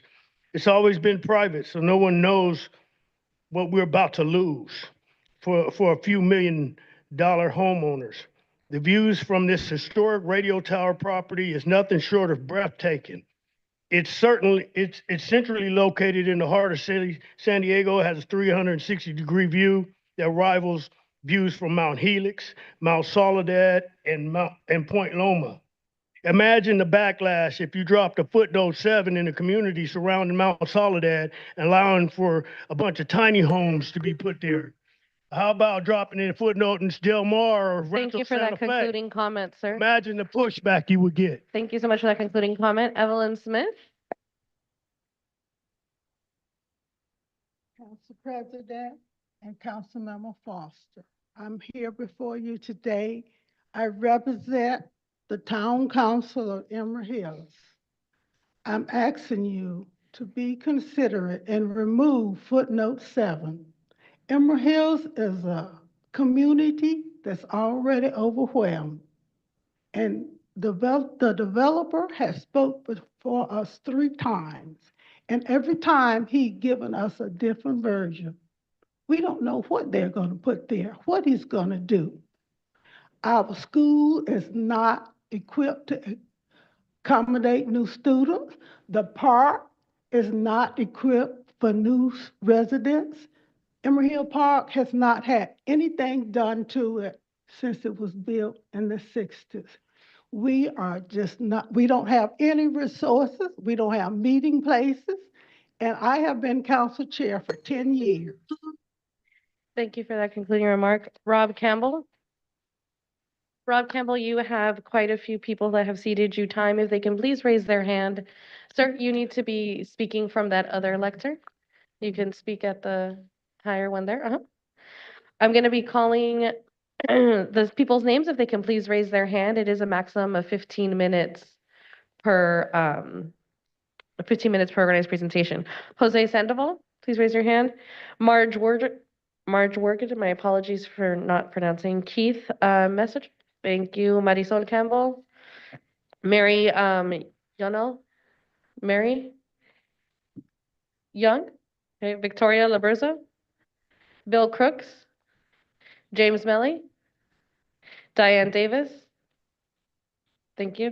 Mary Henricks, thank you. Lori Heller, Stephen Todd, Michael Westmoreland, Ken Henricks, Jacinta Hinojosa, Janet Clower, Yvonne Jones, Maria Conrad, thank you. Dana Givet, thank you. And Alice Mickelson. Thank you. You'll have 15 minutes. Please proceed. Thank you. Can I please reference the slide that the appellant used? Hello, my name is Robert Campbell, and I'm speaking on behalf of myself and for the record. Please display slide 1. We are not against development. We are against development that disregards environmental justice and due process, especially when it disproportionately impacts Black and Brown communities. Development that ignores our voice and our needs erodes the very foundations of our neighborhood, leaving us with inadequate infrastructure, inadequate road system, sewer system, water system, park system, school system, poor air quality, a heat island effect, and a city that treats us as though we are invisible. These are the consequences of failing to follow CEQA, the general plan, and the community plan. The property owner for the Clubber project made an advertisement video. We don't have time to play it today, but I want to read a quote from her outside the Clubber project site in Encanto. Quote, "A rare opportunity for investors and developers to bring the community to life." Let me repeat that again. Bring the community to life. This language is deeply hurtful because it implies that we are lifeless. But I'm here to say we are not lifeless, we are not dead, we are very much alive. Yes, we may be suffering from a lack of resources and the lingering effects of redlining policies, but we are neither worthless nor without life. Our community is vibrant, full of strength and resilience. The idea that outside development is the only way to, quote, bring the community to life diminishes the worth of the people who are already here. We deserve investment, yes, but we also deserve respect. Here in Encanto and across Choice Valley, we know all too well what a lack of equity looks like. It means flooding stormwater systems, closed parks, crumbling streets, and community events displaced by infrastructure failures. Inequality is glaringly obvious when you take a walk through our community. Sidewalks abruptly end, forcing children and families to dip into the street as overgrown trees and grass block the way. Abandoned cars with smashed windows and trailers sit untouched for months. Earlier this year, when the city released its first streets master plan, they openly admitted they would take a best value approach, which unbelievably means fixing the best streets first. Why? According to them, that's the best value to improve the overall score fastest. But when you do the math, this approach guarantees that District 4 streets will be in the worst condition of all city districts within the next 10 years. This very city council voted to eliminate the ability for communities like ours, identified by the state of California as low opportunity, high poverty, and segregated, to appeal projects for free. Here we are, unpaid volunteers, regular people, not wealthy, doing a public service, like today. I had to take vacation time from work just to be here. But because of your decision, this council, we had to come up with $1,000 just to appeal a project that violates the community plan. Our planning group doesn't even have a fundraising arm. We're not a nonprofit. What you, as city council, have done is create yet another barrier for us. Another layer of inequity for communities like ours, just to prevent us from having a seat at the table and saying, hey, this isn't right. Today's example is a crystal clear example. In 2015, the Encanto Neighborhood Community Plan was updated. This included an environmental review as required under CEQA. In 2019, the City of San Diego worked on the 12th Land Use Development Update. There were so many updates that the Planning Department divided the 12th Land Development Code update into 3 phases. On October 24th, 2019, the Planning Commission heard the 12th Code Update Phase 2, which included footnote 7. At that meeting, Mr. Wallace Wolferick, chair of the CPC, who says his committee received the Phase 2 update on October 2nd, only 3 weeks before the Planning Commission hearing. It was clear to the CPC they did not have sufficient time to review and comment on the updates. As a result, the CPC voted unanimously 27-0 to request that the item be continued and to allow input from individual planning groups and the code monitoring team. Mr. Wolferick states that both individual planning groups and the code monitoring teams were bypassed. William Ponte, also with CPC, discussed that the planning groups across the city are authentic community voices, and this process has had 0 meetings in the community for community input. The only meetings have been down at City Hall, midday like this one, when working families cannot make the meetings. CPC asked for a postponement until January 2020, a 3-month time period to allow individual planning groups to discuss the changes and get meaningful input from the communities. The CPC asked the city to cure and correct the violations and declare the actions of Code Monitoring Team and Technical Advisory Committee on September 11th, October 9th, and October 15th, null and void. In response to CPC's request for continuance of the Land Development Code Phase 2 update, Commissioner Vicki Ganrowitz said, "You guys are so far behind knowing anything. There seems to be a disconnect with how the process has always worked." Commissioner Ganrowitz says, "I'm personally not sympathetic to asking for continuance." When Mr. Wolferick responded, "Normally the city comes to the CPC early to discuss issues, but this time the city didn't come until 3 weeks before the key event." Commissioner Ganrowitz replied, "CPC is not the group it used to be. This is really unacceptable. CPC needs to be much more aggressive. I count on you to do that, and you have failed miserably." A community member, Lisa Bridges, reports that the city unilaterally canceled 3 workshops regarding the Land Development Code Phase 2 update, which put communities at great disadvantage, and asked for continuance. Commissioner Susan Pearson said, "We are a recommending body, and for some of the 40 items in this update are some time sensitive, and we need to move forward. I know that's not what some of you want to hear." Commissioner Ganowitz says there was a problem on the end of the city staff. Why didn't staff do what they've always done in the past? Laura Black, the Deputy Director of Planning, said, "It was due to, I don't really have a clear answer on that, to be quite honest with you." She further clarified that one of the 40 items had a federal funding tie and didn't want to create a standalone item for that item, as it would have created, quote, "twice as much staff work." Marcela Escobar, chair of the Code Monitoring Team, a volunteer position, said the Land Development Code Phase 2 update was like drinking out of a fire hose. The first inkling of any footnote 7 discussion came over 2 hours from Commissioner William Hoffman when he asked, "Is there an exemption in the Encanto and Southeast San Diego area?" and just want to ask, why? Renee Mezzo from the city responds, "Many of the lots in Encanto are small as well, so we didn't want to ding those lots with this minimum lot area requirement, so we added that footnote in there." Laura Black adds, and this should have been caught when we updated both those community plans. The commissioner responds, so this kind of cleans it up and makes it more consistent. City response, absolutely. On December 17, 2019, San Diego City Council voted unanimously to approve the Land Development Code Phase 2 update, which included footnote 7 without CPC review.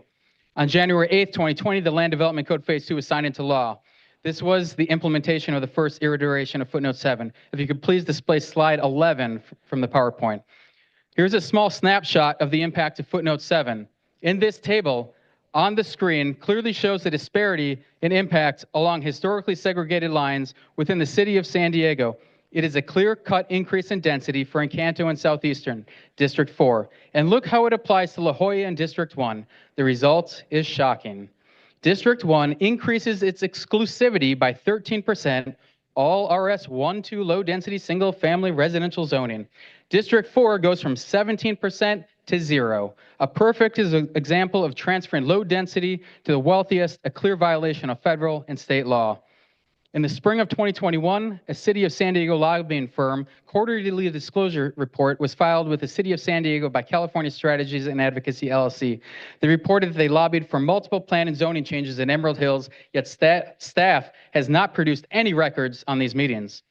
Only a few months later, in the 2021 Land Development Code update, item 5 appeared, and it reads, additional clarification is needed to ensure consistency between the lot size development regulations applicable to Encanto and Southeast San Diego and the RS17 development regulations.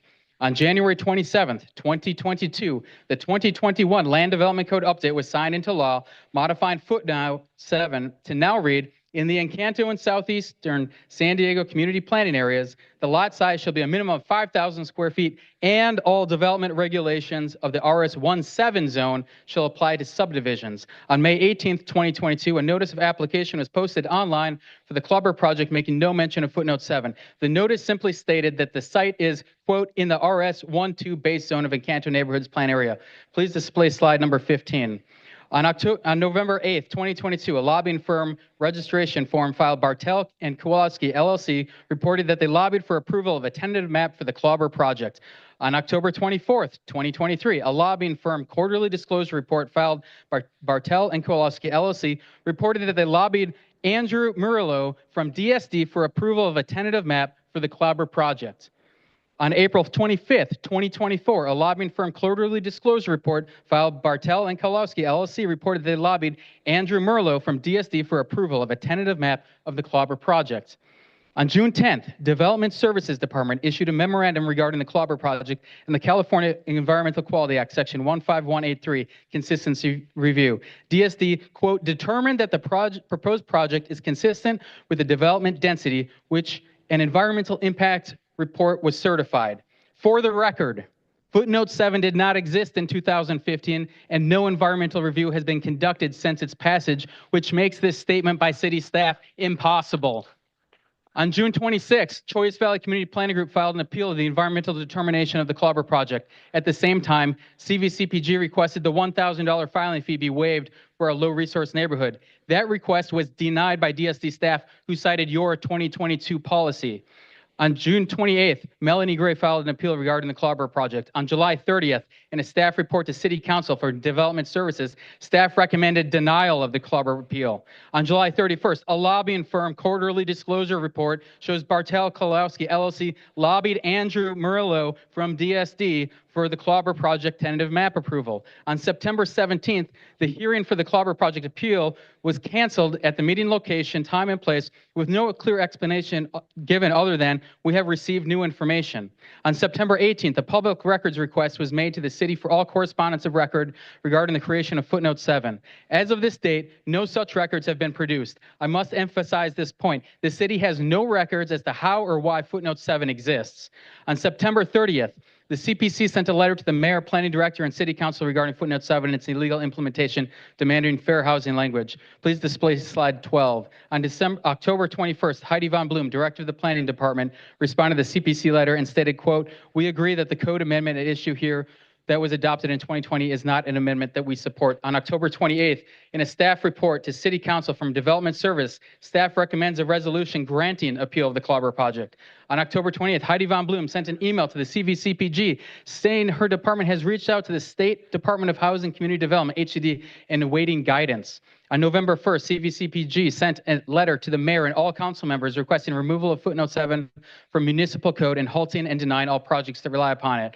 On November 7th, KPBS interviewed Mike Hansen, the planning director, when footnote 7 was first passed. He said, quote, I didn't give direction for it to be included and didn't work on it personally. Please display slide number 9. Footnote 7 was ramrodded through the various bodies which are put in place for the very protection that they don't get ramrodded through. The city misled the Planning Commission on October 24th, 2019, when directly questioned about footnote 7.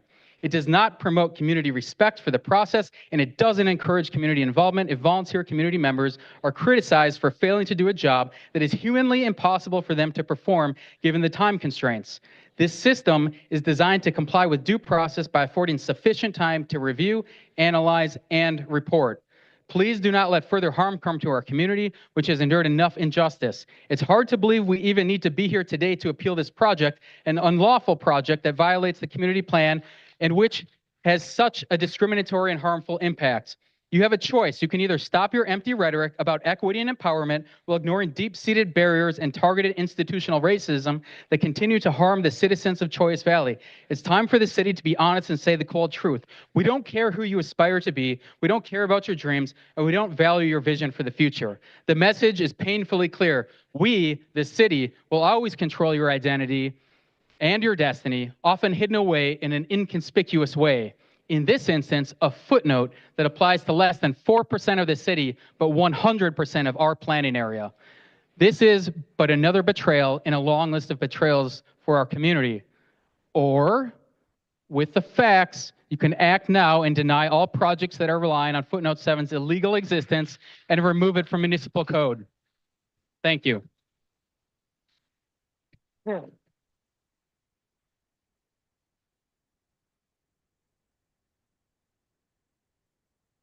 Next is Jamie Street. Jamie Street, you have time ceded to you by Ben German. If you could please raise your hand. Ben?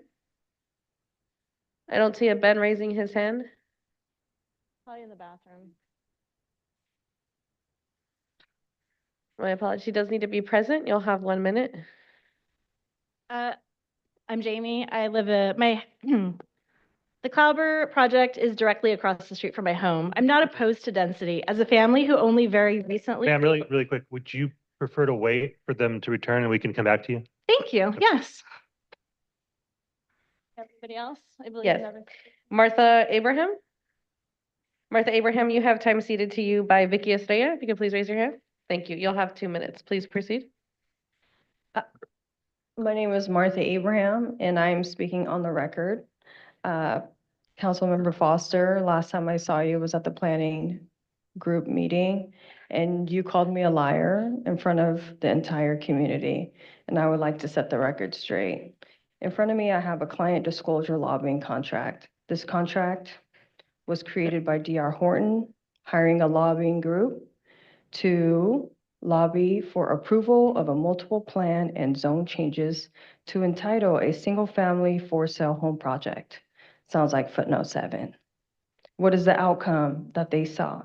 Approval of entitlement to create a new single-family for-sale project. There's 5 people that were lobbied, and one of those people was Henry Foster.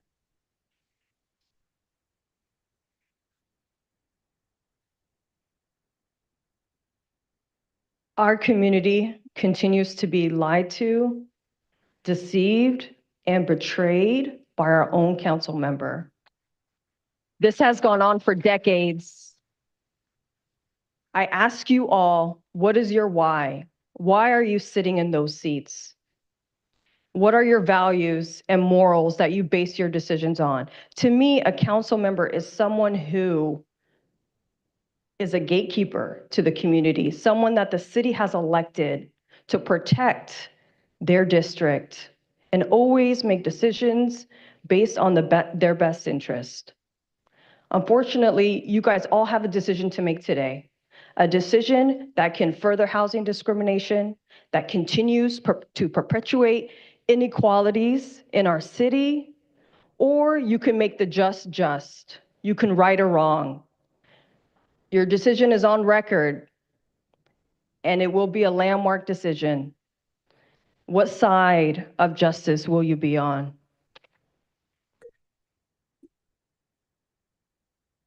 Next is, if I can have the following individuals please come forward to the yellow reserve seats. Amin Amini, Jeffrey Huter, Faye Bacho would like to register his position but did not need to speak, and then Malcolm Parker. If you all can please come forward to the yellow reserve seats.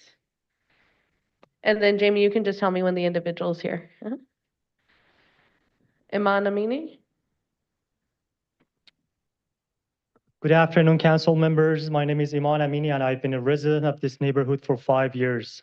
I practiced architecture in San Diego and Orange County for the past 10 years. In May 2022, I reached out to Cindy Chong Playo, the planner for this project, outlining why this project is inconsistent with the pattern of development of our neighborhood and how it failed to comply with zoning regulation at that time. Since then, in an unusual manner, a footnote was added to the zoning regulation overnight, effectively increasing the allowable density for this specific area. To emphasize, the increase 400% applies only to the Encanto neighborhood. Typically, changes of this magnitude in zoning regulation require years of planning, public engagement, and involvement of multiple agencies. The significance of this change cannot be overstated. Footnote 7 now enables not only the proposed density for this project, but also sets a precedent for hundreds of similar developments in Encanto. This neighborhood has a long history of gentrification. Please stop this development. Thank you. Thank you for that concluding remark. Amin Amini? In case you were wondering, yes, we're twins. Good afternoon. Footnote 7 is simply a systematic racism targeting the only, and I repeat, the only neighbor of Encanto. It's the city's responsibility to require the Clubber project be subject to the CEQA clause stipulating additional environmental review because 1, it's the first project of its kind, 2, possess a significant derivation from existing zoning, and 3, will set a precedent for hundreds of similar projects across Encanto. We fully expect the city to put a pause on this project and similar projects propose the same level of density. The city must be the voice of Encanto in this matter and follow CEQA regulations when considering new development in our beautiful neighborhood of Encanto. Jeffrey Huter?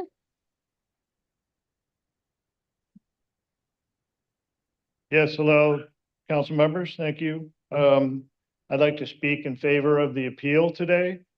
To boil the issue down, 83% of all RS12 zoning in San Diego is outside of District 4, yet this is the only area of the city that's affected by this infamous footnote. And we have no explanation for this footnote, why it just comes out of the sky like a lot of municipal code and suddenly gets indoctrinated in there. People say they wouldn't have voted for it, but there it sits. They don't repeal it. We need to act firmly against this kind of discrimination. And it's just, we can't apply our laws unequally between citizens and say that we have equity and justice in San Diego. So therefore, I ask you to uphold the appeal and also strike the footnote. Thank you. Malcolm Parker? I didn't necessarily plan on speaking, but thank you for having me here. And it's been an honor to really listen to the community and engage with what's happening here.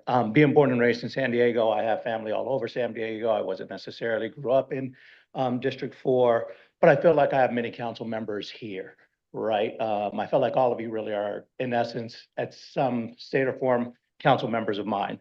With that being said, I think what we need to see here is the appeal is pretty straightforward and pretty obvious, right? This needs to be appealed. That seems to be obvious. The bigger picture is the footnote 7 and the precedent that would be set by allowing footnote 7 to allow for these types of things to happen in any district, right? Especially District 4, because it is one of the hearts of our city. And let's be honest, when this spills over for contractors to be able to go through this loophole, it spills over on all sides, right? It's going to spill over into the community where I do actually live and raise my children now, which Raul is my council member for. It's going to spill over to us that way as well. So we really need to take the greater Thank you picture for into that consideration. concluding Thank you for your time. Jamie Street, I'm not sure if they're here. Ben German?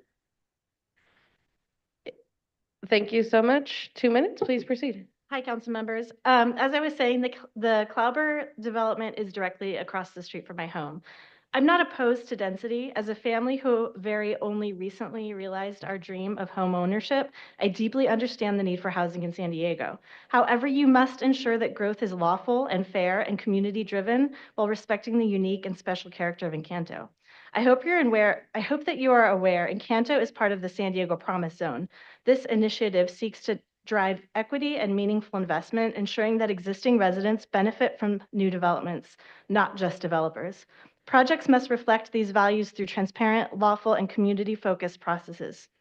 The current environmental analysis is outdated and based on low-density zoning that, under footnote 7, is being disregarded. Proceeding without an updated review undermines due process and fair treatment. Applying zoning changes inconsistently only deepens inequities, which goes against the very mission of the Promise Zone. Due process isn't just a formality. It is a safeguard that ensures the voices of the community are heard and respected. As I mentioned, I live across the street from this proposed development. I walk my dog and my children by it or through it literally multiple times a day. I never once saw a single notice. I can completely second that. Finally, I want to urge that if 25 homes were to be built in this neighborhood, that they face out and engage our neighborhood, not with the back walls like the current rendering shows. This detail may seem small, but thoughtful design is crucial for preserving quality of life and fostering true community connection. Just close your eyes and imagine the difference between a project that faces entirely inward versus one that connects new homes to the existing homes, as well as the adjacent rec center, which is a wonderful place, the school, and the park. Allowing developers to build to max density with no due process or proper review effectively removes our community's bargaining chips that might allow us to work with the developer for a project that is actually good for our community. Thank you. Thank you.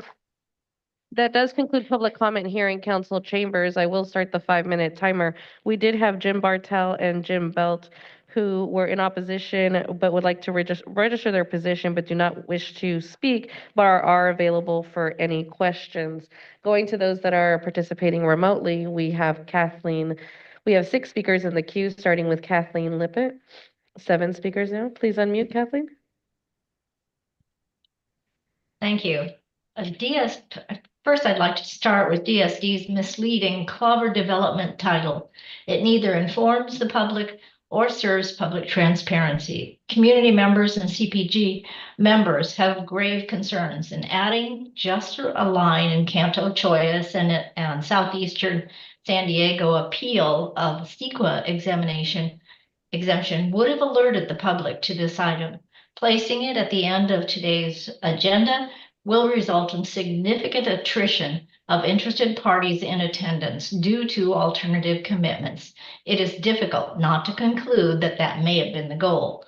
DSD staff routinely grants undeserved CEQA exemptions by asserting proposed developments do not adversely affect the applicable land use, will not be detrimental to public health, safety, and welfare, and will comply with land development regulation codes and is appropriate at the proposed location. As Your they time did has with concluded. Thank you for that concluding remark. Catherine Rhodes, if you can please unmute.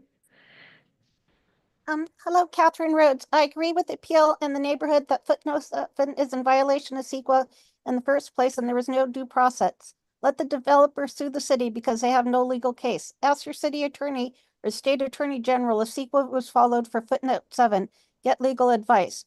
Prior DSD head Marcela Escobar Act made illegal changes and violated CEQA to benefit developers for both Sun Road and NTC Liberty Station. For NTC Liberty Station, it was a 50-50 profit split. She changed it to 100% profit for McMillan as long as they took care of the toxic waste dump, and then they gave it to the airport authority and they paid for it. So she did that for that. For Sun Road, what she did is she made legal changes and violated the CEQA and the EIR for the new Century City Master Plan.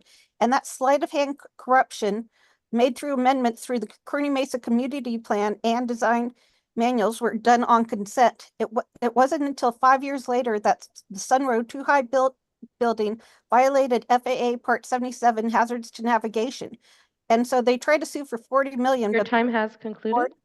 They got zero. Thank you. Next is Louis Gusky, if you can please unmute. Louis Gusky, I can't unmute for you. There you go. Can you hear me? Okay. Uh-huh. Hi, I'm a 26-year resident of Encanto, and I've seen a lot of changes over the years. And I have to ask that you uphold that you make sure that the appeal is upheld and that footnote 7 is removed, because this is super detrimental to our community and the way it's woven together. We deserve better. We're shorted on absolutely everything from roads to public services of all sorts. We need this. We need a win. We need to see that city government is working for us. Thank you. Thank you. Next is Sally Small, if you can please unmute. We have 3 more speakers left in the queue. Sally Small. Thank you very much. Good afternoon, everyone. Great to see the turnout in person. I appreciate you taking the time off from your work and other duties to come and speak on this. Yes, I agree that the appeal for the environmental determination needs to be accepted by the city council. Footnote 7 needs to disappear and not waiting until next summer for the municipal code change in the normal time. We did not know what was going on, and this affects the Clobber development from 4 lots to 25 homes. Emerald Hills radio towers, that one jumped to 123 homes. This is not transparent by any stretch of the imagination. Your time has concluded. Next is 7968, if you can please unmute. 7968, there you go. Thank you, City Clerk Fuentes. It's tough. This is tough for me. I really wasn't going to speak on this. I'm not familiar with it, but I am now. And I'm going to just put out a request for you, President Elo Rivera. We need the art of communication here. Please. Environmental determination. Does that include environmental justice? I'm very sensitive to fair housing. And when that woman spoke and used fair housing and spoke so eloquently, and I don't know if that's all correct or not or factual, but I'm sensitive to fair housing. HUD, we did terrible things with fair housing and HUD way back. So please, the art of conversation, President Elo Rivera and the rest of City Council, open your hearts, open your minds, bring it together. And I'm asking you to do that. Is there anything else that we have to do? It's that simple. Thank you. Thank you. Your Love to time all. has concluded. William McCurry, please unmute. William. Yes, actually, this is his daughter. My name is Skylar McCurran, and I am a proud 4th generation Southeast San Diegan who grew up on Scimitar and currently live on Clobber. And I've seen a lot of changes in my community. And, Encanto has in 2020 had the most investor purchases. And let's just be quite frank. Our community has so much contention in it because of the opportunity for money and growth. This developer has absolutely no interest in, putting passion and love into the community. It's solely because of dollars. They have absolutely no interest in doing it ethically, sustainably, none whatsoever. And, a footnote is a weapon that is not meant to be seen. And it's something that you have to hunt for, which is why it's placed at the very bottom of a book, and it's so shameful. And so it needs to be eviscerated, and I'm so grateful that my community brought it to light. So that's what we are asking for from our council members. Thank you. Your time has concluded. Our last speaker is Leslie Morgan. If you can please unmute. Yeah, thank you. I'd like to support all of the feedback so far in upholding the appeal. I'd also just like to ask for a takeaway and just looking into why this is zoned 1.2 to begin with. All of the surrounding area is zoned 1.7 or 1-7, RS 1-7. And it's really hard to find any lots in this specific area that are 1.2 that are less than 20,000 square feet. I'm sorry, that are more than 20,000 square feet, including all the lots directly across the street. So clearly there's a lot more history. And in addition to looking into the footnote 7, look into the assignment of RS 1.2 as well. Could that have been a remediation to reduce minimum lot sizes, which we also know to be potential barriers to fair housing? So it would be great to get this straightened out. Thank you very much. Thank you. And that concludes public comment on item 334. All right. Thank you, Clerk. Thank you to all of our public commenters. We'll begin council discussion with Councilmember Foster. Yes, thank you, Council President. Thank you, staff, for the presentation. Also would like to thank all the District 4 residents that came out today and provided public comment on this matter. As you can see, there's, again, I'm going to go back to what you often hear come from the D4 office, and that's the tale of two cities. And so there was a lot of confusion originally, as this item was originally docketed to be heard on September 17th prior to the commitments of the meeting. Prior to the commitments of the meeting on the 17th, I was informed that the item would need to be returned to staff. I appreciate the detail provided in the staff report. However, can you clarify just the reasons that the item had to be returned? As I'm highly concerned, as you hear from the community, as we talk about process and following the city's procedures. So can you shed some light as to what took place just briefly so I can better understand that? Staff had received an application for an appeal, and we received a payment separate from that appeal application. We were operating under the assumption that that payment was for the first appeal that was received. And the day of the hearing, we found out that, in fact, that payment was for a separate appeal. So it was at that hearing that we asked to take the project back. I'm sorry, to take the environmental determination back so that we can further analyze who had submitted a valid appeal.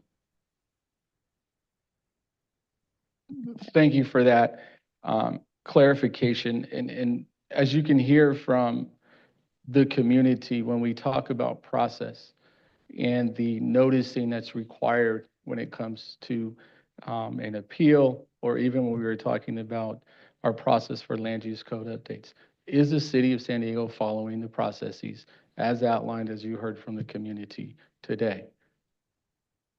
To the best of my knowledge, yes.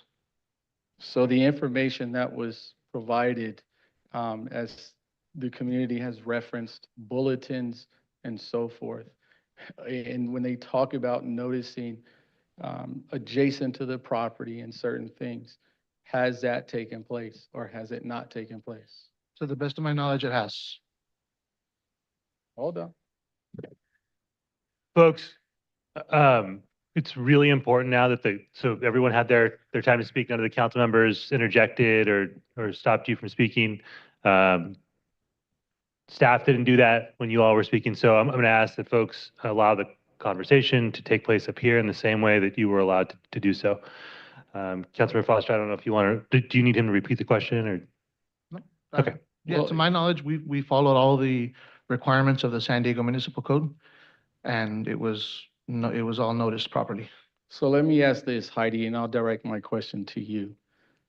Who is responsible to go out into the community and post the notice in accordance with bulletins and so forth, as we are talking about certain processes and updates?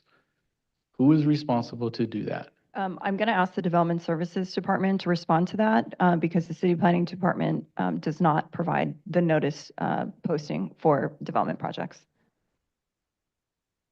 Councilmember, I'm Keely Halsey, an Assistant Director with the Development Services Department. The municipal code contains a laundry list of requirements for hearing procedures and noticing. So there are different rules that apply for a notice of application versus a notice of right to appeal, and then a notice for public hearing. And so I think what may be causing some confusion is that some of those require mail notice, some of them, as Andrew pointed out, require notice to a limited group of interested persons, the council district office, as well as the community planning group, but there are different rules that apply along each step. And so staff has performed that analysis and has determined that there was compliance with the rules that applied at each different step. That said, the issue with the confusion over which payment applied to which appeal form is something that we very much want to avoid going forward. So we've worked hard with the clerk, and thank you very much, City Clerk Fuentes, for refining those procedures because we do take those issues very seriously and regret that people had to spend their time back in September.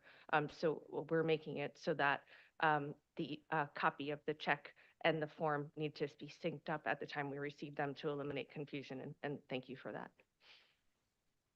So I guess my next question is going to be that the Choice Valley Community Planning Group has sent in at least one detailed correspondence. I know they've been very active in their position in sending information over to the city of San Diego. So if there were discrepancies in regards to what process applies or what action applies to the different actions,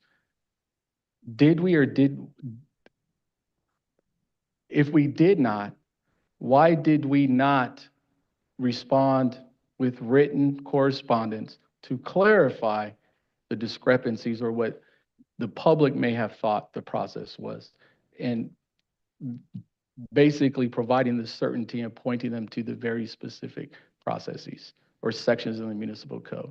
I feel like from what I'm hearing, we just stood back and did nothing. That is not the case.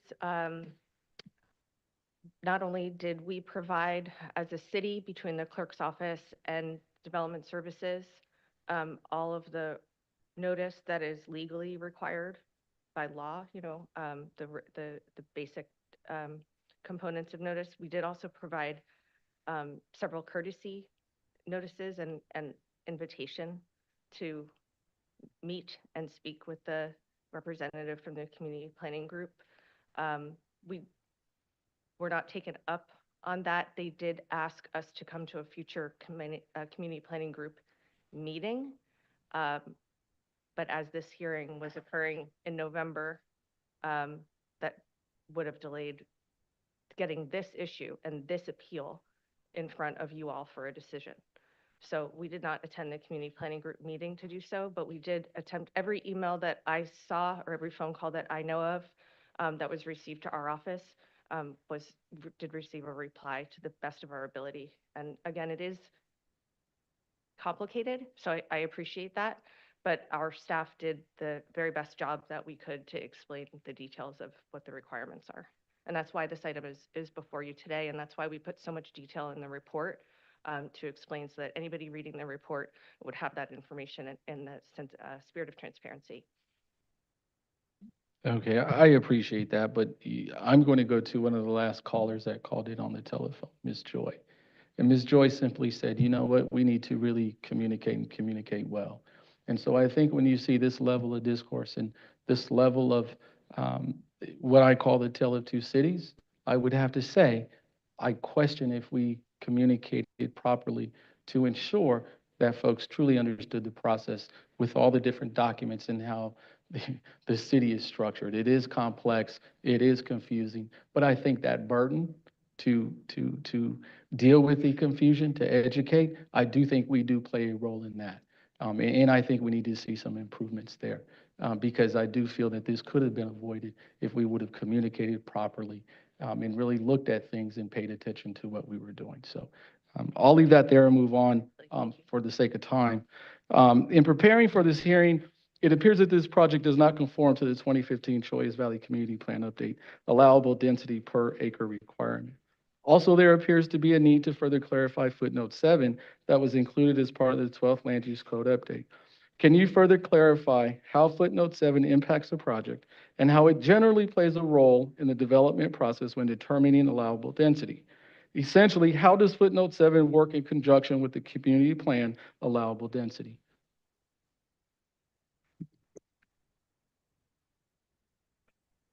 Yeah, I can answer that question. I may need to ask for some assistance from my deputy director for the precise numbers. However, the Encanto Neighborhoods Community Plan plans for a density of 0 to 4 dwelling units per acre. On this particular site, that would amount to 23 units. This project is proposing 25 units, so that is beyond the planned density of this particular site as planned for as part of the community plan and analyzed by the programmatic environmental impact report for that community plan. There are separate zoning regulations that implement the community plan. The zoning for this particular site is RS12, which provides for 20,000 square foot lots. However, as we are all aware, there is a footnote that was added into the code in 2019 or 2020 that provided that the lots could be a minimum lot size of 5,000 square feet. For this particular project site, the additional density allowed by that footnote would allow for a number that is larger than the 25 units proposed. However, without the footnote, it would allow for, I believe, 13, I'll defer, 13? Yeah, 13 single-family homes. I do want to clarify that the footnote did not allow for the maximum density of residential across the city. There's single-family zoning, and then there's multiple family zoning. And this results in an increase through this footnote, but it does not convert from single-family to multifamily zoning. So that means regardless, if this project is not done or any other site location, at no point in time could a developer come in and propose or propose a multifamily type project? That is correct. Okay. Due to the confusion associated with footnote 7, I personally talked with Eric Dargan, Chief Operating Officer, and requested that city staff attend the next Choias Valley Planning Group meeting and provide further clarity. Has a date been confirmed for this? Yes, so we are happy to attend and provide some updates on what we plan to do to address the footnote going forward. That we still need to communicate with the Community Planning Group Chair, which we anticipate doing this week. I do, if you'll allow, want to take this opportunity to share that we do plan to be able to present an item to remove footnote 7 from the Land Development Code. I have asked my staff to present that item to the Planning Commission before the end of this year.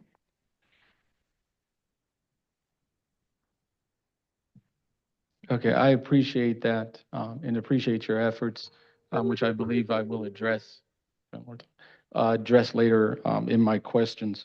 But what I'm hearing is the date has not been confirmed. You are continuing to work with the chair to confirm that date. We will reach out to the chair and coordinate a time. Okay, please make sure you include my office in that so we make sure that this gets done. Because Absolutely. this is a request that I've made directly to the Chief Operating Officer. With such a significant zoning change, can you further speak to the process for a change of this nature? As I do not believe there was an amendment to the 2015 community plan and associated environmental impact report on file, which I believe should have been completed prior to implementation of the footnote. As I have shared with you, I do not know the origins of the proposed language. And I have shared communications that I have shared with the Community Planners Committee, which brought the item to my attention. I will say again that I do not think that it was a transparent process and is not one that I would be supportive of today.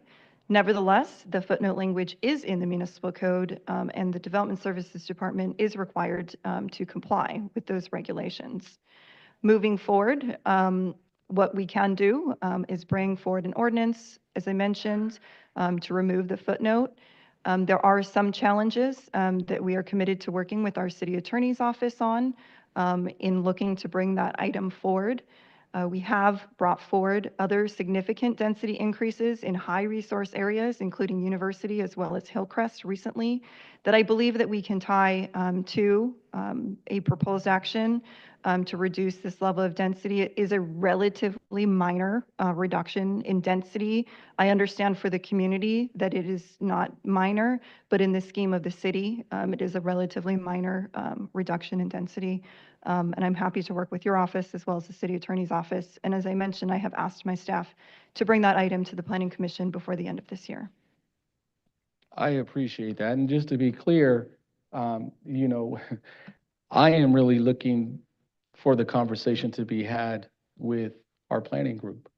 Because as I sit down and make my decisions, I would like to have their feedback to incorporate as I am trying to determine and make my decisions as we engage and interact. So I can't stress the importance enough of getting the date set, going out to the planning group where they will have the ability to invite community members and to have a robust conversation so we can get the appropriate feedback.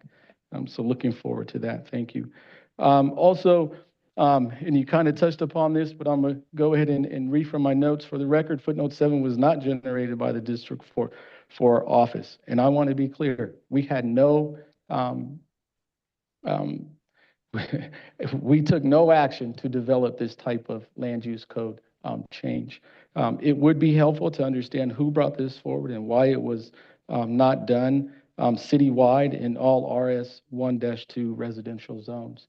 So I understand that you have stated for the record that you have no idea where this came from. I would ask that you do continue to look through your records and see if you can identify how this came about and who was championing this to get this through. Yes, so we also received a Public Records Act request. My staff has conducted an IT search. We put in very broad search terms, so as you can imagine, it returned a lot of non-responsive documents. My staff has been diligently reviewing those items so that we can get any responsive records back to the requester as well as to your office as soon as possible. Okay, thank you. Also in regards to this, can you clarify what other areas include the RS 1-2 zone where the lot size changes did not take place? I'm sorry, I didn't hear the question. Can you include the areas where the zoning change, the 20,000 to 5,000 square foot lot change did not take place? There are a variety of areas across the city. I do not have the list in front of me, although I'm happy to follow up with your office. Off the top of my head, there is RS 1-2 zoning in La Jolla, Pacific Beach, and 3 other communities that are escaping my mind. Let me see if I can help. Torrey Pines, La Jolla proper, Pacific Beach, Serra Mesa, Navajo, Point Loma. And it looks like there's areas in Kearney Mesa, Otay Mesa, Nestor proper. Yes, Does that you sound, have the list. does Thank that you. sound correct? Okay, thank you. Lastly, it's my understanding that city staff did attend and provide presentations on the 12th land use code updates on several. Councilor Foster, yeah, Councilor Lee has Okay. offered you 3 minutes, as has Councilmember Moreno. Well, thank you. I'm almost done with my questions. Thank you. It's my understanding that city staff did attend and provide presentations on the 12th land use code updates on several occasions and requested feedback as typically done. Is this correct? Because I'm hearing from my community that this did not happen. So as is typical with land development code updates, they contain several items. I was not familiar with the staff reports that were presented at that time. I have asked my staff to extensively look into this and provide me with information. To the best of my knowledge, the item was presented to the Community Planners Committee. However, the Community Planners Committee at that time voted to recommend additional time to review the item, and then the item did move forward to Planning Commission.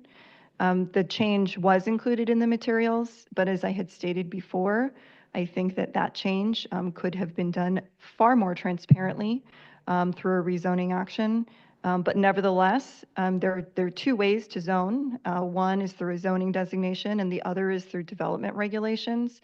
They are noticed similarly, although in some instances differently, in that zoning development regulations that affect more than a certain number of parcels get noticed through a newspaper rather than a posting within the neighborhood.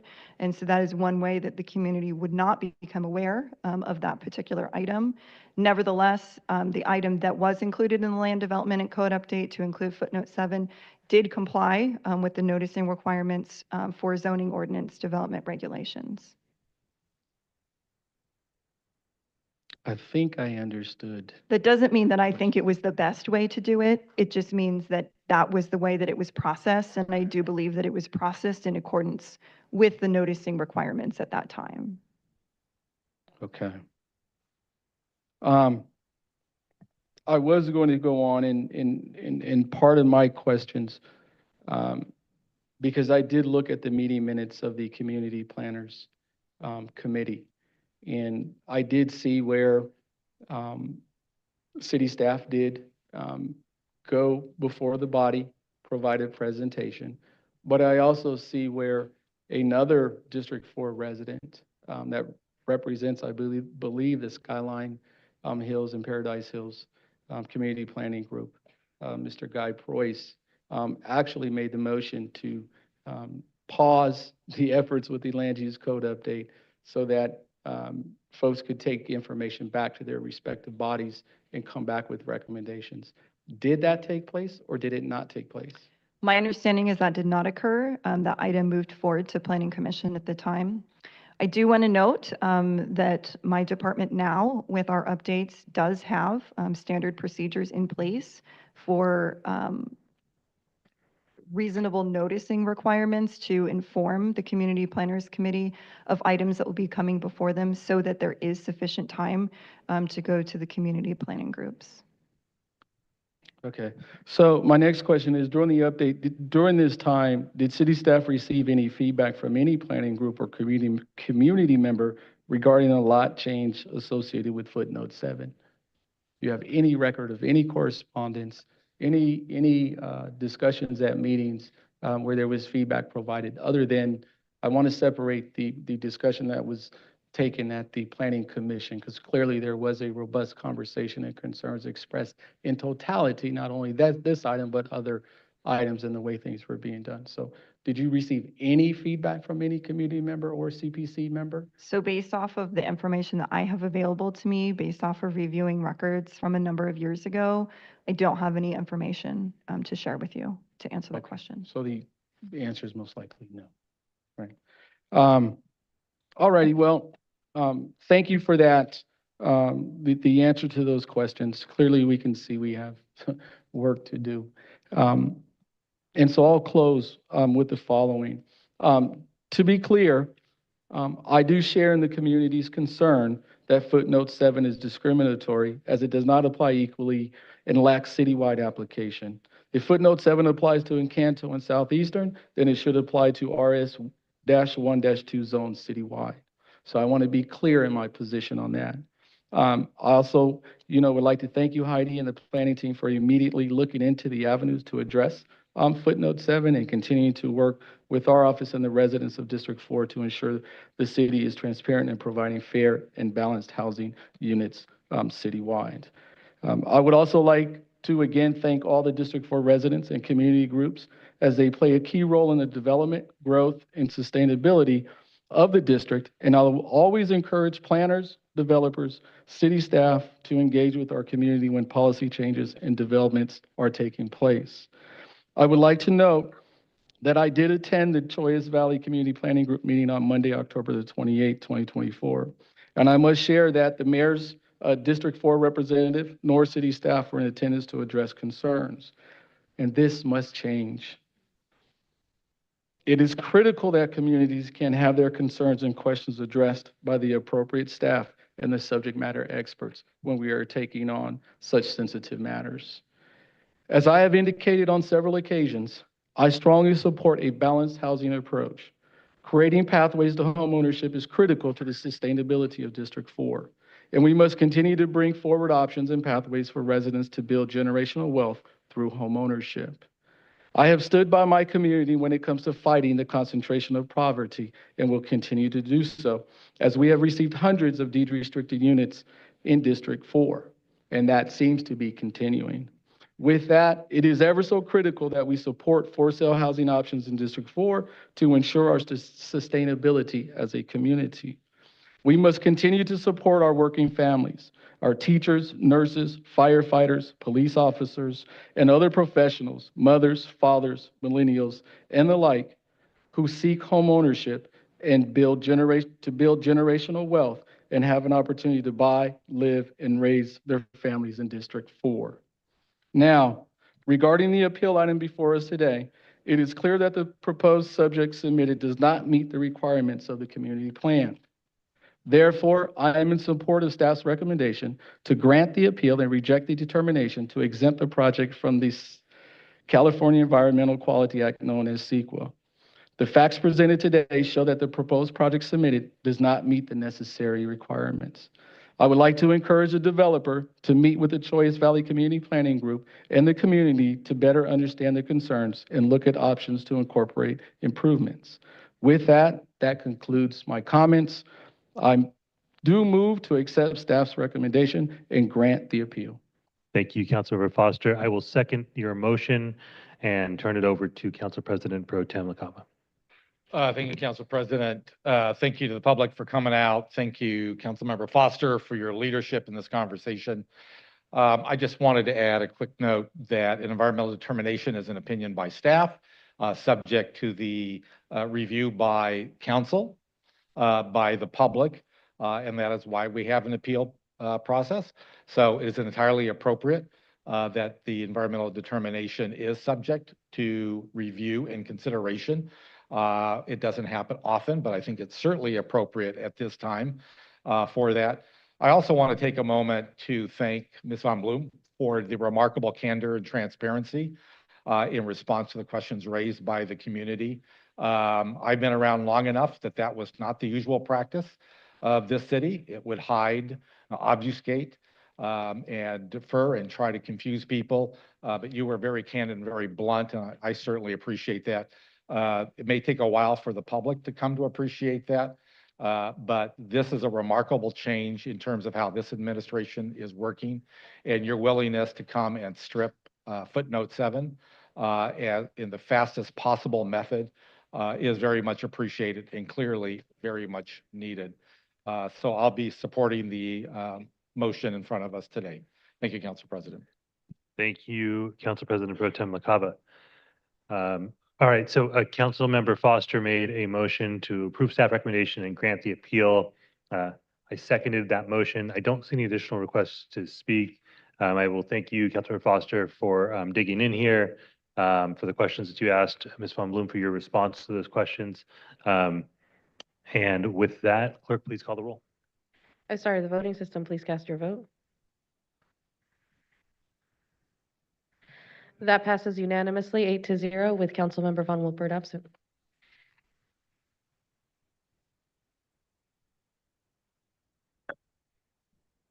Okay, thank you so much. We have, that was our last item. We do have an adjournment in memory before we adjourn council. Because it's an adjournment in memory, we'll allow a moment for folks to exit the room if they'd like before we do that adjournment.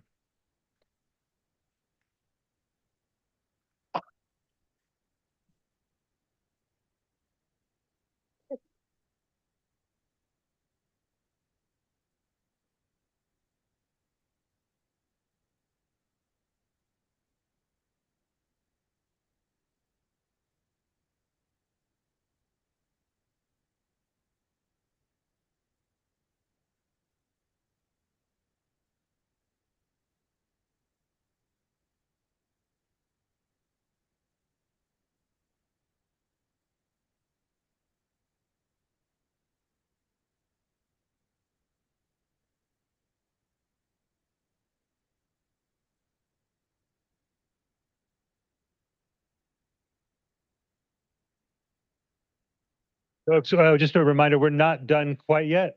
We've got an adjournment memory before we adjourn council. To the members of the public, if I could ask you to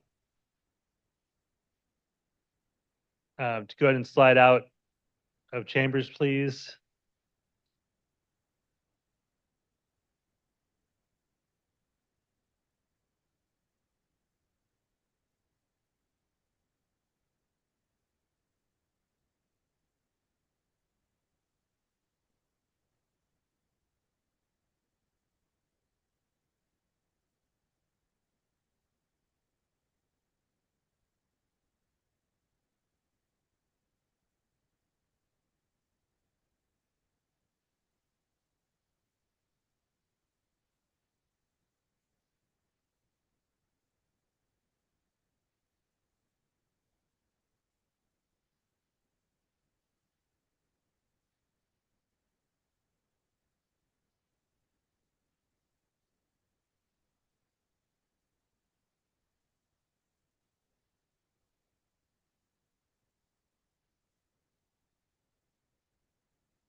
All right. Thank you, everyone.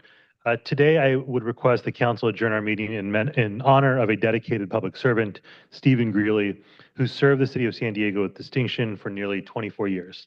Stephen began his career with us on May 22nd, 1991, as a recycling specialist 2, and through his hard work and commitment, rose to the position of deputy director before retiring on April 11th, 2015. Stephen's tenure was marked by remarkable achievements that shaped our city's environmental landscape. His visionary leadership paved the way for San Diego's commitment to sustainability, compliance, and waste diversion. Among his many contributions, Stephen led the development of the city's zero waste plan, the 2005 construction and demolition debris deposit ordinance, and the 2007 city recycling ordinance. His work helped transform our environmental practices and raise the bar for waste reduction and sustainability. Stephen's impact extended deeply into operations at the Miramar Greenery composting facility, where he led the development of compost, mulch, and wood chip products that turned yard trimmings, food scraps, and wood waste into valuable resources.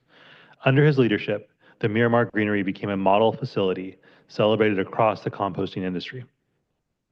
In addition to his environmental contributions, Stephen's leadership during managed competition at the Miramar landfill exemplified his dedication.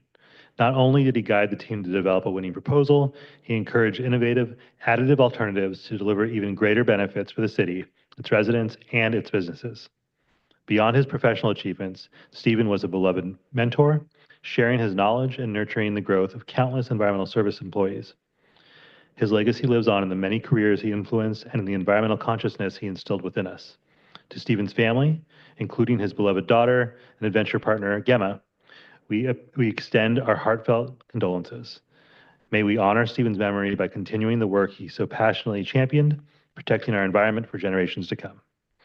And with that, we will adjourn council to the next regularly scheduled council meeting on Monday, November 18th, 2024 at 10 a.m. Thank you, everyone.